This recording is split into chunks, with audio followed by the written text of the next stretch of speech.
ಶ್ರೀ ಕ್ಷೇತ್ರ ಧರ್ಮಸ್ಥಳ ಗ್ರಾಮಾಭಿವೃದ್ಧಿ ಯೋಜನೆ ಬಿಸಿ ಟ್ರಸ್ಟ್ ಕುಡ್ಲ ಪ್ರಗತಿ ಬಂಧು ಸ್ವಸಹಾಯ ಸಂಘದ ಒಕ್ಕೂಟ ಪಕ್ಕ ಭಾರತ್ ಗ್ಯಾಸ್ ಒಟ್ಟು ಸೇರಿಗೆಡೆ ವೈಜ್ಞಾನಿಕತೆಡು ಭತ್ತದ ಬೇಸಾಯ ಪಕ್ಕ ಸಸ್ಯ ಪೋಷಕಾಂಶದ ನಿರ್ವಹಣೆ ಬಗೆಟ್ ಮಾಹಿತಿ ಕಾರ್ಯಾಗಾರ ಕುಡ್ಲ ಕ್ಷೇತ್ರದ ಕೋಟೆಗಾರ ಗ್ರಾಮದ ಸೋವೂರು ಕಂಡಡು ಸೋಮವಾರ ನಡಪಾಯರು.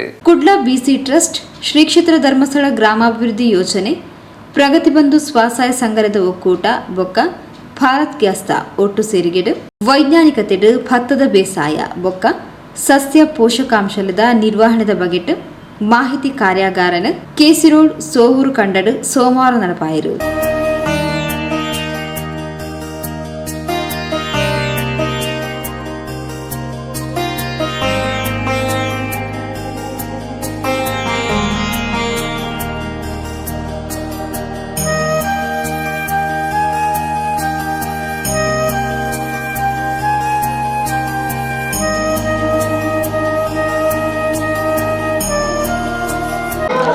ಓಂ ಶ್ರೀ ಮಂಜುನಾಥಾಯ ನಮಃ. ಕ್ಷೇತ್ರದ ಆರಾಧ್ಯ ದೇವರಾದ ಶ್ರೀ ಮಂಜುನಾಥ ಸ್ವಾಮಿಯನ್ನು ಮನಸಾರ ಸ್ಮರಿಸಿಕೊಳ್ಳುತ್ತಾ ಪರಮ ಪೂಜ್ಯ ಕಾವಂದರು ಹಾಗೂ ಮಾತೃಶ್ರೀ ಹೇಮಾವತಿ ಅಮ್ಮನವರ ಕೃಪಾಶೀರ್ವಾದದೊಂದಿಗೆ ಇಂದು ಶ್ರೀ ಕ್ಷೇತ್ರ ಧರ್ಮಸ್ಥಳ ಗ್ರಾಮಾಭಿವೃದ್ಧಿ ಯೋಜನೆ ಬಿಸಿ ಟ್ರಸ್ಟ್ ರಿಜಿಸ್ಟರ್ ಮಂಗಳೂರು ತಾಲೂಕು ಹಾಗೂ ಪ್ರಗತಿ ಬಂಧು ಸ್ವಸಹಾಯ ಸಂಘಗಳ ಒಕ್ಕೂಟ ಸೋಮೇಶ್ವರ ವಲಯ ಮತ್ತು ಭಾರತ್ ಗ್ಯಾಸ್ ಇವರುಗಳ ಸಂಯುಕ್ತ ಆಶ್ರಯದಲ್ಲಿ ಇಂದು ವಿಶೇಷವಾಗಿ ವೈಜ್ಞಾನಿಕತೆಯಲ್ಲಿ ಭತ್ತದ ಬೇಸಾಯ ಹಾಗೂ ಗ್ಯಾಸ್ನ ಸುರಕ್ಷತೆಯ ಬಗ್ಗೆ ಇಂದು ಮಾಹಿತಿ ಕಾರ್ಯಾಗಾರವನ್ನು ಆಯೋಜನೆ ಮಾಡಿದ್ದೇವೆ.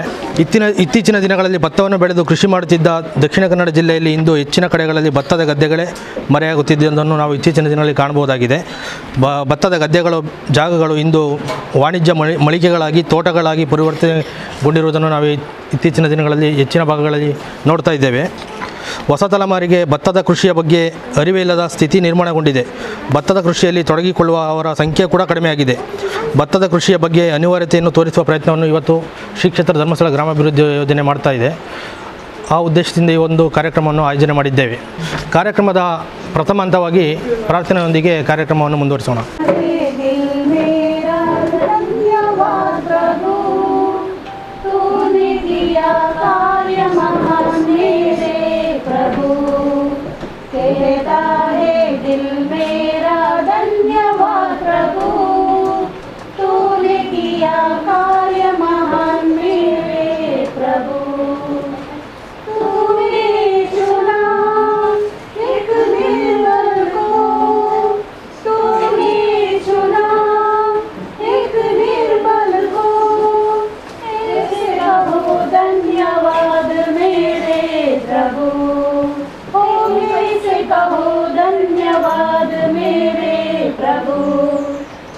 कहता है दिल मेरा धन्यवाद प्रभु, तूने किया कार्य महान मेरे प्रभु.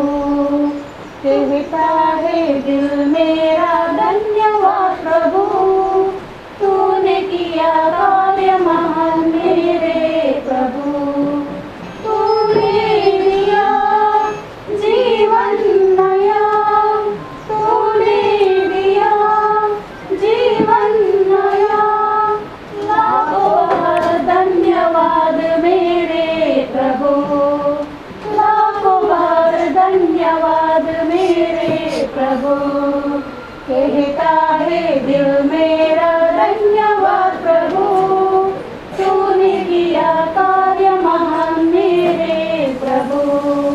कहता है दिल मेरा धन्यवाद प्रभु, तूने किया कार्य महान मेरे प्रभु. तूने किया कार्य महान मेरे प्रभु, तूने किया कार्य महान मेरे प्रभु. ಪ್ರಾರ್ಥನೆಯನ್ನು ನಡೆಸಿಕೊಟ್ಟಂಥ ತಂಡಕ್ಕೆ ಧನ್ಯವಾದಗಳು. ಕಾರ್ಯಕ್ರಮಕ್ಕೆ ಆಗಮಿಸಿರ್ತಕ್ಕಂಥ ಗಣ್ಯರನ್ನು ಹಾಗೂ ಸರ್ವರನ್ನು ಸ್ವಾಗತಿಸಲಿದ್ದಾರೆ ನಮ್ಮ ಸೇವಾ ಪ್ರತಿನಿಧಿಯಾದ ಭವ್ಯರವರು. ಮಂಜುನಾಥಾಯ ನಮಃ. ಕ್ಷೇತ್ರದ ಮಂಜುನಾಥ ಸ್ವಾಮಿಯನ್ನು ಮನಸಾರೆ ಸ್ಮರಿಸುತ್ತಾ ಪೂಜ್ಯ ಕಾವಂದರ ಹಾಗೂ ಮಾತೃಶ್ರೀ ಅಮ್ಮನವರ ಕೃಪಾಶೀರ್ವಾದವನ್ನು ಬೇಡಿಕೊಳ್ಳುತ್ತಾ ಇವತ್ತಿನ ನಮ್ಮ ರೈತ ಕ್ಷೇತ್ರ ಪಾಠಶಾಲೆ ಮಣ್ಣು ಪರೀಕ್ಷೆ ಮತ್ತು ಸಸ್ಯ ಪೋಷಕಾಂಶಗಳ ನಿರ್ವಹಣೆ ಮತ್ತು ವೈಜ್ಞಾನಿಕತೆಯಲ್ಲಿ ಭತ್ತ ಬೇಸಾಯದ ಕಾರ್ಯಾಗಾರ ಮತ್ತು ಭಾರತ್ ಗ್ಯಾಸ್ ಅಡುಗೆ ಅನಿಲದ ಸುರಕ್ಷತೆಯ ಬಗ್ಗೆ ಮಾಹಿತಿ ಕಾರ್ಯಕ್ರಮವನ್ನು ಹಮ್ಮಿಕೊಂಡಿದ್ದು, ಈ ಕಾರ್ಯಕ್ರಮದ ಅಧ್ಯಕ್ಷತೆಯನ್ನು ವಹಿಸಿದಂಥ ರಮೇಶ್ ಗಟ್ಟಿ ಇವರಿಗೆ ನಮ್ಮೆಲ್ಲರ ಪರವಾಗಿ ಹೃತ್ಪೂರ್ವಕ ಸ್ವಾಗತವನ್ನು ಬಯಸುತ್ತೇನೆ.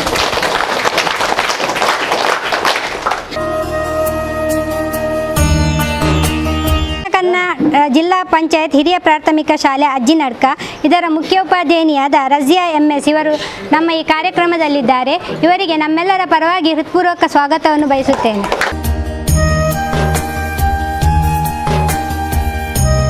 ಕೃಷಿ ವಿಜ್ಞಾನ ಕೇಂದ್ರ ಕಂಕನಾಡಿ ದಕ್ಷಿಣ ಕನ್ನಡ ಜಿಲ್ಲೆ ಇದರ ಮುಖ್ಯಸ್ಥರಾದ ಡಾಕ್ಟರ್ KG ರಮೇಶ್ ಇವರು ನಮ್ಮ ಕಾರ್ಯಕ್ರಮದಲ್ಲಿದ್ದಾರೆ. ಇವರನ್ನು ಕೂಡ ಈ ಕಾರ್ಯಕ್ರಮಕ್ಕೆ ಹೃತ್ಪೂರ್ವಕವಾಗಿ ಸ್ವಾಗತಿಸ್ತೇನೆ.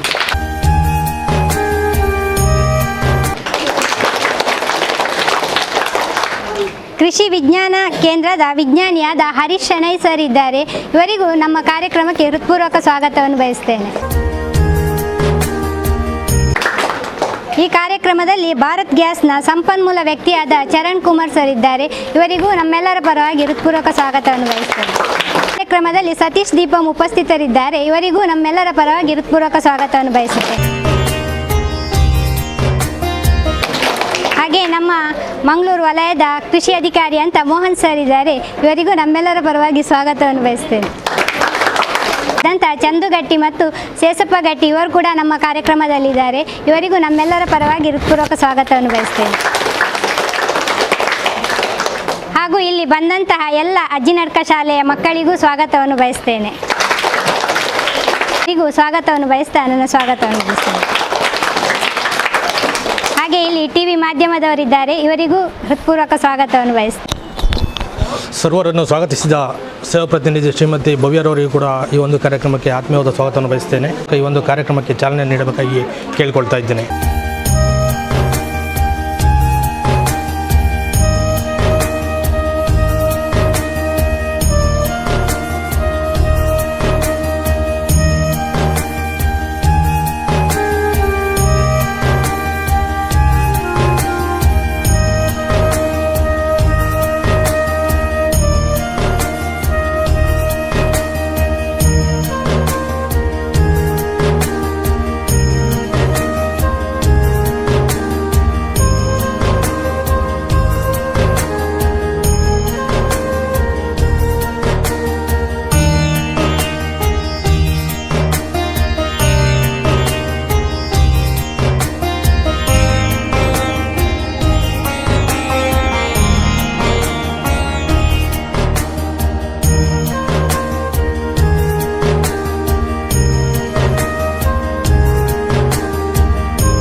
ಚಾಲನೆ ನೀಡಿದಂಥ ಗಣ್ಯರಿಗೆ ಹಾಗೂ ಹಿರಿಯರಿಗೆ ಧನ್ಯವಾದಗಳು.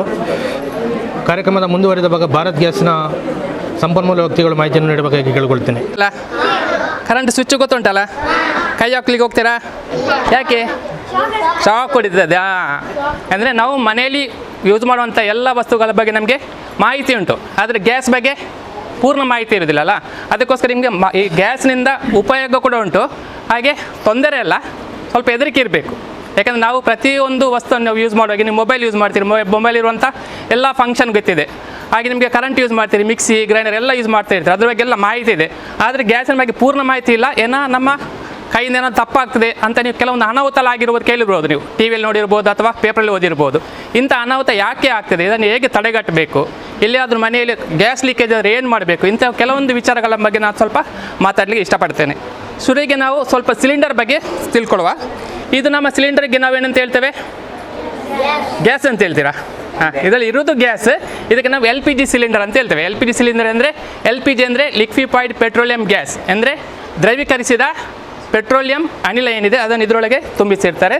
ಇಲ್ಲಿ ತುಂಬಿಸಿರುವಂಥ ಅನಿಲ ಏನಿದೆ ಹೊರಗೆ ಬಂದು ನಮ್ಮ ವಾತಾವರಣದಲ್ಲಿರುವಂಥ ಆಕ್ಸಿಜನ್, ಕೇಳಿದ್ರಲ್ಲ, ಆಮ್ಲಜನಕವನ್ನು ಮಿಕ್ಸ್ ಮಾಡಿ ನಮಗೆ ಗ್ಯಾಸ್ ಉರಿಯುವಾಗ ನೀಲಿ ಕಲರ್ ಬೆಂಕಿ ಬರ್ತದೆ. ಮುಂಚೆ ಯಾವ ಕಲರ್ ಬರ್ತಿತ್ತು? ಕಟ್ಟಿಗೆಯಲ್ಲಿ ಹಳದಿ ಕಲರ್ ಬರ್ತಿತ್ತು. ಅಲ್ಲಿ ಏನಾಗ್ತಿತ್ತು? ಹೊಗೆ ಬರ್ತಿತ್ತು ಒಂದು. ಎರಡನೇದು ಕಣ್ಣೂರಿ ಬರ್ತಿತ್ತು, ಅಡಿಗೆ ಲೇಟ್ ಆಗ್ತಿತ್ತು, ಅಡಿಗೆ ಕೋಣೆ ಎಲ್ಲ ಕಪ್ಪು ಕಪ್ಪು ಆಗ್ತಿತ್ತು ಅಲ್ವಾ? ಆದರೆ ಈಗೆಲ್ಲ ಯಾವಾಗ ನಮ್ಮ ಮನೆಗೆ ಗ್ಯಾಸ್ ಬಂತು ಅವತ್ತಿನ ನಮಗೆ ಅಡಿಗೆ ಕೂಡ ಬೇಗ ಆಗ್ತದೆ, ಸ್ವಚ್ಛತೆ ಕೂಡ ಇರ್ತದೆ. ಈಗ ನಾವು ಈ ಗ್ಯಾಸ್ ಏನಿದೆ, ಈ ಸಿಲಿಂಡರಲ್ಲಿ ಕೆಲವೊಂದು ಇಂಡಿಕೇಶನ್ಸ್ ಇದೆ, ನೋಡಿರ್ಬೋದು ನೀವು. ಸಿಲಿಂಡರ್ ಎಲ್ಲ ಕಡೆ ಬರೆದಿಡ್ತಾರೆ. ಇದರ ಬಗ್ಗೆ ಅಂತ ಹೇಳಿದ್ರೆ ನಾವು ಶುರುವಿಗಾಗಿ ನೋಡಬೇಕಾಗ್ತದೆ. ಅಂದರೆ ಈ ಸಿಲಿಂಡರಲ್ಲಿ ಒಂದು ಮಾರ್ಕಿಂಗ್ ಕಾಣ್ತದಲ್ಲ, ಇಲ್ಲಿ D27 ಅಂದರೆ ಈ ತಂದಂಥ ಸಿಲಿಂಡ್ರಲ್ಲಿ D27 ಇದೆ. ನಿಮ್ಮ ಮನೆಗೆ ಹೋಗಿ ನೋಡ್ಬೋದು.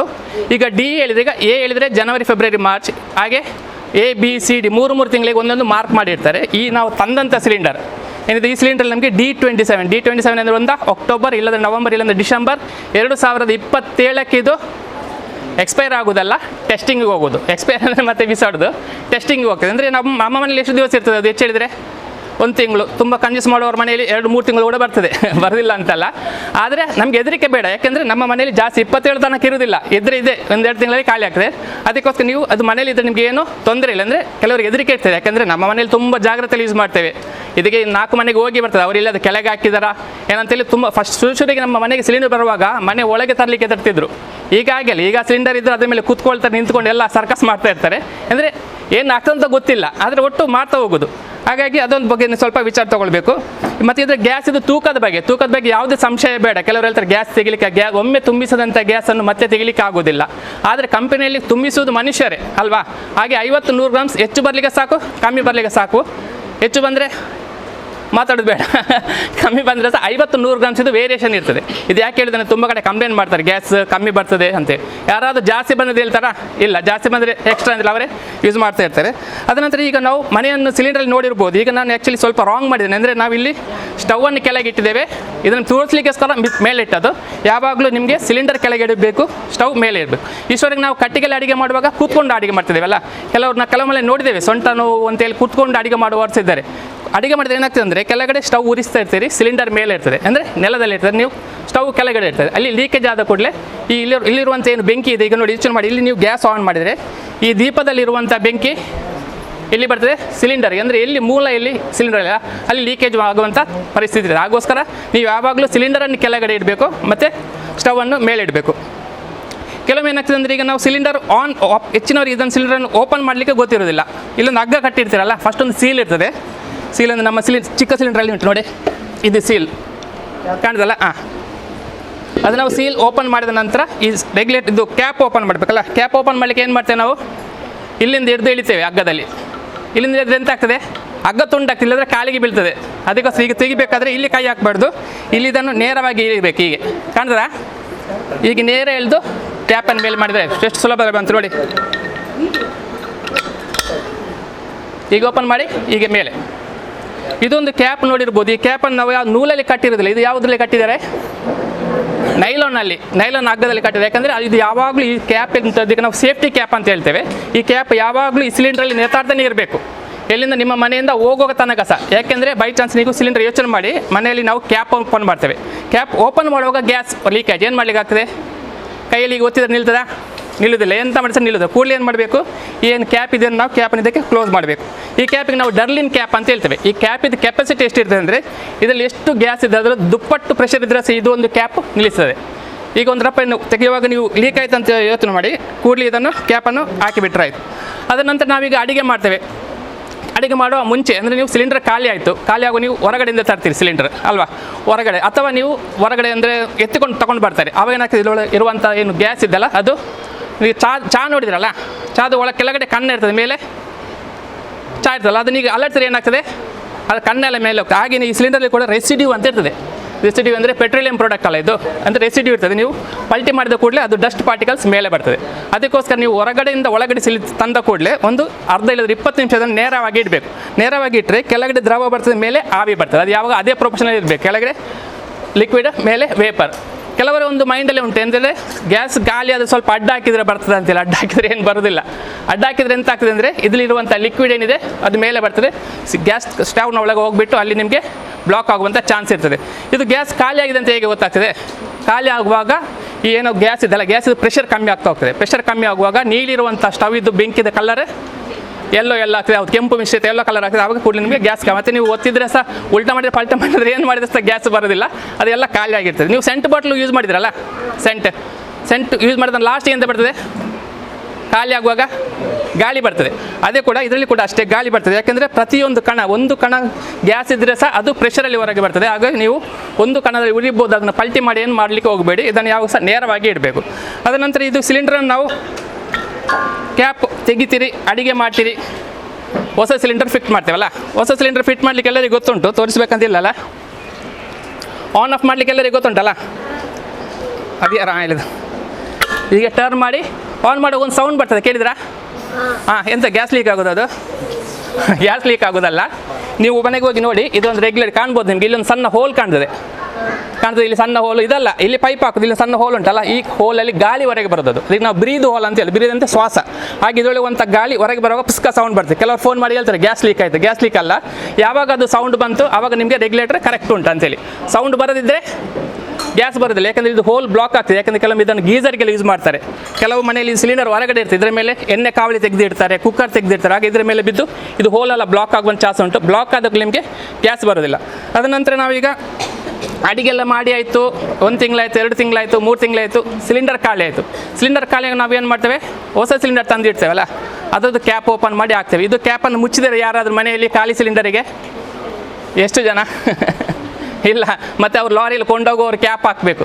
ಏನಾಗ್ತದೆ ಅಂದರೆ, ನಾವು ಸಿಲಿಂಡರ್ ಯೋಚನೆ ಮಾಡಿ, ಮನೇಲಿ ನೀವು ಅಡುಗೆ ಮಾಡ್ತೀರಿ, ಈ ಹಳ ಸಿಲಿಂಡರ್ ಉಂಟಲ್ಲ ಅಲ್ಲಿ ಭತ್ತ ಕೊಂಡೋಗುವ ಹೊರಗಡೆ ಅಂತೇಳಿ, ಒಂದು ದಿವಸ 1 ವಾರ ಎಲ್ಲಿರ್ತದೆ, ಸ್ಟವ್ನ ಪಕ್ಕದಲ್ಲಿ ಇರ್ತದೆ. ಯಾಕಂದರೆ ತುಂಬ ಯೂಸ್ ಆಗ್ತದೆ ಅದು. ಒಂದು ಮೇಲೆ ಪಾತ್ರೆ ತೆಗಿಲಿಕ್ಕೆ, ರಪ್ಪ ಹತ್ತಲಿಕ್ಕೆ, ಇದ್ರ ಮೇಲೆ ಸಾಕಾಯ್ತು ಅಂತ ಇದ್ರ ಮೇಲೆ ಕೂತ್ಕೊಂಡು ಅಡುಗೆ ಮಾಡ್ತಾರೆ. ಅದೇ ಆಯ್ತಲ್ಲ, ಈಗ ಪಾತ್ರೆ ತೆಗಿಬೇಕು, ಪಾತ್ರೆ ತೆಗೆದು ಎಲ್ಲಿ ಇಡೋದು, ಇದರ ಮೇಲೆ ಇಡ್ತಾರೆ. ಅದರದ್ದು ಏನೇನು ಮೀನಿದ ಎಣ್ಣೆಯ, ದೋಸೆದ ಎಣ್ಣೆಯ ಏನುಂಟು ಇದ್ರ ಮೇಲೆ ಎಲ್ಲ ಈ ವಾಷರ್ನೊಳಗಡೆ ಹೋಗ್ತದೆ. ಇಲ್ಲಿ ಈ ಸಿಲಿಂಡರ್ ಫಿಟ್ ಮಾಡ್ತೇವಲ್ಲ ರೆಗ್ಯುಲೇಟರ್, ವಾಷರೊಳಗೆ ಹೋಗ್ತದೆ. ವಾಷರಲ್ಲಿ ಹೋದ ನಂತರ ಆ ವಾಷರ್ ಏನಾಗ್ತದೆ, ಹಾರ್ಡ್ ಆಗ್ತದೆ. ಹಾರ್ಡ್ ಆದ ನಂತರ ಏನಾಗ್ತದೆ, ಇನ್ನೊಬ್ಬರ ಮನೆಗೆ ಹೋಗ್ತದಲ್ಲ, ಇನ್ನೊಬ್ಬ ಮನೆಗೆ ಹೋಗುವಾಗ ಅವರಲ್ಲಿ ರೆಗ್ಯುಲೇಟರ್ ಆಗುವ ಪುಸ್ ಸೌಂಡ್ ಬರ್ತದೆ. ಮತ್ತೆ ಫೋನ್ ಮಾಡ್ತಾರೆ ಗ್ಯಾಸ್ ಲೀಕ್ ಆಯಿತು. ಅಂದರೆ ನಾವು ಮಾಡುವ ತಪ್ಪು ಇನ್ನೊಂದು ಮನೆಯವರಿಗೆ ತೊಂದರೆ ಆಗ್ತದೆ. ಅದಕ್ಕೋಸ್ಕರ ನೀವು ಪ್ರತಿಯೊಂದು ಸಿಲಿಂಡರ್ ಖಾಲಿ ಮುಚ್ಚಳ ತೆಗಿಲಿಕ್ಕೆ ಉಂಟು, ಮುಚ್ಚ ಹಾಕ್ಲಿಕ್ಕೆ ಏನು ಕಷ್ಟ ಇಲ್ಲ. ಅಡಿಗೆ ಆದ ಕೂಡಲೇ ನೀವು ಸಿಲಿಂಡರ್ ಖಾಲಿ ಆದ ತಕ್ಷಣ ಇದನ್ನು ಕ್ಯಾಪ್ ಹಾಕಬೇಕು. ಅದನಂತರ ಇದನ್ನು ನಾವು ಸಿಲಿಂಡರನ್ನು ಇಡುವಂಥ ಜಾಗ, ಇವಾಗೆಲ್ಲ ಕ್ಯಾಬಿನ್ ಒಳಗಡೆ ಇರ್ತಾರಲ್ಲ, ಹೊರಗಡೆ ಭಾರಿ ಕಮ್ಮಿ ಇಡೋದು ಸಿಲಿಂಡರ್. ಕ್ಯಾಬಿನಲ್ಲಿ ಇಡುವಾಗ ನಾವು ಮನೆಗೆ ಯೋಚನೆ ಮಾಡಿ, ಮನೆಗೆ ಬಂದ ಕೂಡಲೇ ಗ್ಯಾಸ್ ಆನ್ ಮಾಡ್ತೀರಲ್ಲ, ಆನ್ ಮಾಡಿದ ನಂತರ ಸೀದಾ ಒಳಗೆ ದೂಡಿ ಇಡಬಾರ್ದು. ತುಂಬ ಜನ ಅರ್ಜೆಂಟಲ್ಲಿ ಬೆಳಿಗ್ಗೆ ಗಡಿ ಬಿಡ್ತಾರೆ ಚಾ ತಿಂಡಿ ಮಾಡಲಿಕ್ಕೆ, ಸೀಗೆ ಇದು ಮಾಡ್ತಾರೆ, ಒಳಗೆ ದೂಡಿ ಬಿಡ್ತಾರೆ, ಸಂಜೆ ಬರುವಾಗ ಸ್ಮೆಲ್ ಬರ್ತದೆ. ಯಾಕೆಂದರೆ ಅದರಲ್ಲಿ ಸಣ್ಣ ಲೀಕೇಜ್ ಇತ್ತು, ನೀವು ಅದನ್ನು ಅಬ್ಸರ್ವ್ ಮಾಡಲಿಲ್ಲ. ನೀವು ರೆಗ್ಯುಲೇಟರನ್ನು ಆನ್ ಮಾಡಿ ಸ್ವಲ್ಪ ಅಲ್ಲಾಡಿಸಿ ನೋಡಬೇಕು. ಅಲ್ಲಾಡಿಸುವಾಗ ಸೌಂಡ್ ಬಂತು, ಏಜೆನ್ಸಿಗೆ ಫೋನ್ ಮಾಡಿ ಸೌಂಡ್ ಬರಲಿಲ್ಲ, ಕರೆಕ್ಟ್ ಉಂಟಂತ ನಿಮಗೆ ತಿಳಿದ ನಂತರ ಅದನ್ನು ಒಳಗೆ ಹಾಕಬೇಕು. ಅದ ನಂತರ ನಾವೀಗ ಕ್ಯಾಬಿನ್ ಒಳಗಡೆ ಇರ್ತೇವಲ್ಲ, ಕ್ಯಾಬಿನ್ ಖಾಲಿ ಇರ್ತದೆ, ಅದು ಇಡುವ ಜಾಗ ಎಂತ ಉಂಟು ನಾನು ಹೇಳಬೇಕಾ, ಒಂದು ಕತ್ತಿ ಇರ್ತದೆ ಒಳಗೆ, ಸರಿಯಲ್ಲ, ಅದು ತೆಂಗಿನ ಚಿಪ್ಪು ಉಂಟಲ್ಲ, ಅದು ಸೀದಾ ಅಲ್ಲಿ ಇರ್ತದೆ. ಮತ್ತು ಒರೆಸಿ ಈಗ ಸೀದಾ ಕಾಲು ಸೀದಾ ಬಟ್ಟೆಯಲ್ಲಿ ಸೀದಾ ಆ ಕ್ಯಾಬಿನ್ ಒಳಗಡೆ ಎಲ್ಲ ವೇಸ್ಟ್ ಐಟಮ್ ಎಲ್ಲ ತುಂಬಿರ್ತದೆ. ಇಲ್ಲಿ ಗ್ಯಾಸ್ ಸಿಲಿಂಡರ್ ಇಡುವಂಥ ಜಾಗ ಮನಸ್ಸಲ್ಲಿ ಅಂದರೆ ಅದು ಮೂಲೆ ಅಲ್ಲ, ಯಾರು ನೋಡೋದಲ್ಲ. ನಾಳೆ ಲೀಕೇಜ್ ಅಲ್ಲಿ ಒತ್ತು ಉರಿಲಿಕ್ಕೆ ಅಲ್ಲಿ ಕೂಡಲೇ ನೀವೆಲ್ಲ ರೆಡಿ ಮಾಡಿ ಇಟ್ಟಿದ್ದೀರಿ. ಐಸ್ ಕ್ರೀಮ್ ಬಾಕ್ಸ್ ತರ್ತಾರೆ, ಖಾಲಿ ಮಾಡಿ ಸೀದಾ ಅದರೊಳಗೆ ಹಾಕ್ತಾರೆ. ಹಾಕಬೇಡಿ, ಯಾಕೆಂದರೆ ಈ ಗ್ಯಾಸ್ ಒಂದು ವಿಶೇಷತೆ ಇದೆ. ಈ ಗ್ಯಾಸ್ ಲೀಕೇಜ್ ಆದರೆ ಮೇಲೆ ಹೋಗೋದಿಲ್ಲ, ಅದೇನಿಸ್ತದೆ ನೆಲ ಮಟ್ಟಕ್ಕೆ ಬರ್ತದೆ. ಅಂದರೆ ನಿಮಗೆ ಲೀಕೇಜ್ ಆಗಿಬಿಟ್ಟು ಕ್ಯಾಬಿನ್ ಒಳಗಡೆ ಎಲ್ಲ ತುಂಬಿರ್ತದೆ, ಮನೆ ಒಳಗೆಲ್ಲ ತುಂಬುವಂಥ ಚಾನ್ಸ್ ಉಂಟು. ಅದಕ್ಕೋಸ್ಕರ ಗ್ಯಾಸ್ ಲೀಕೇಜ್ ಆದ ಕೂಡಲೇ ಅದನ್ನು ನೀವು ಹೊರಗಡೆ ಕೊಂಡೋಗ್ಲಿಕ್ಕೆ, ಅಂದರೆ ಗ್ಯಾಸ್ ಹೊರಗಡೆ ಹೋಗ್ಲಿಕ್ಕೆ ಅದಕ್ಕೆ ಅವಕಾಶ ಮಾಡಬೇಕು. ಇನ್ನೊಂದು ಅಂದರೆ ನಾವು ಸ್ಟವ್ ಯೂಸ್ ಮಾಡ್ತೇವಲ್ಲ, ಎಲ್ಲರ ಮನೇಲಿ ಗ್ಯಾಸ್ ಸ್ಟವ್ ಉಂಟಲ್ಲ.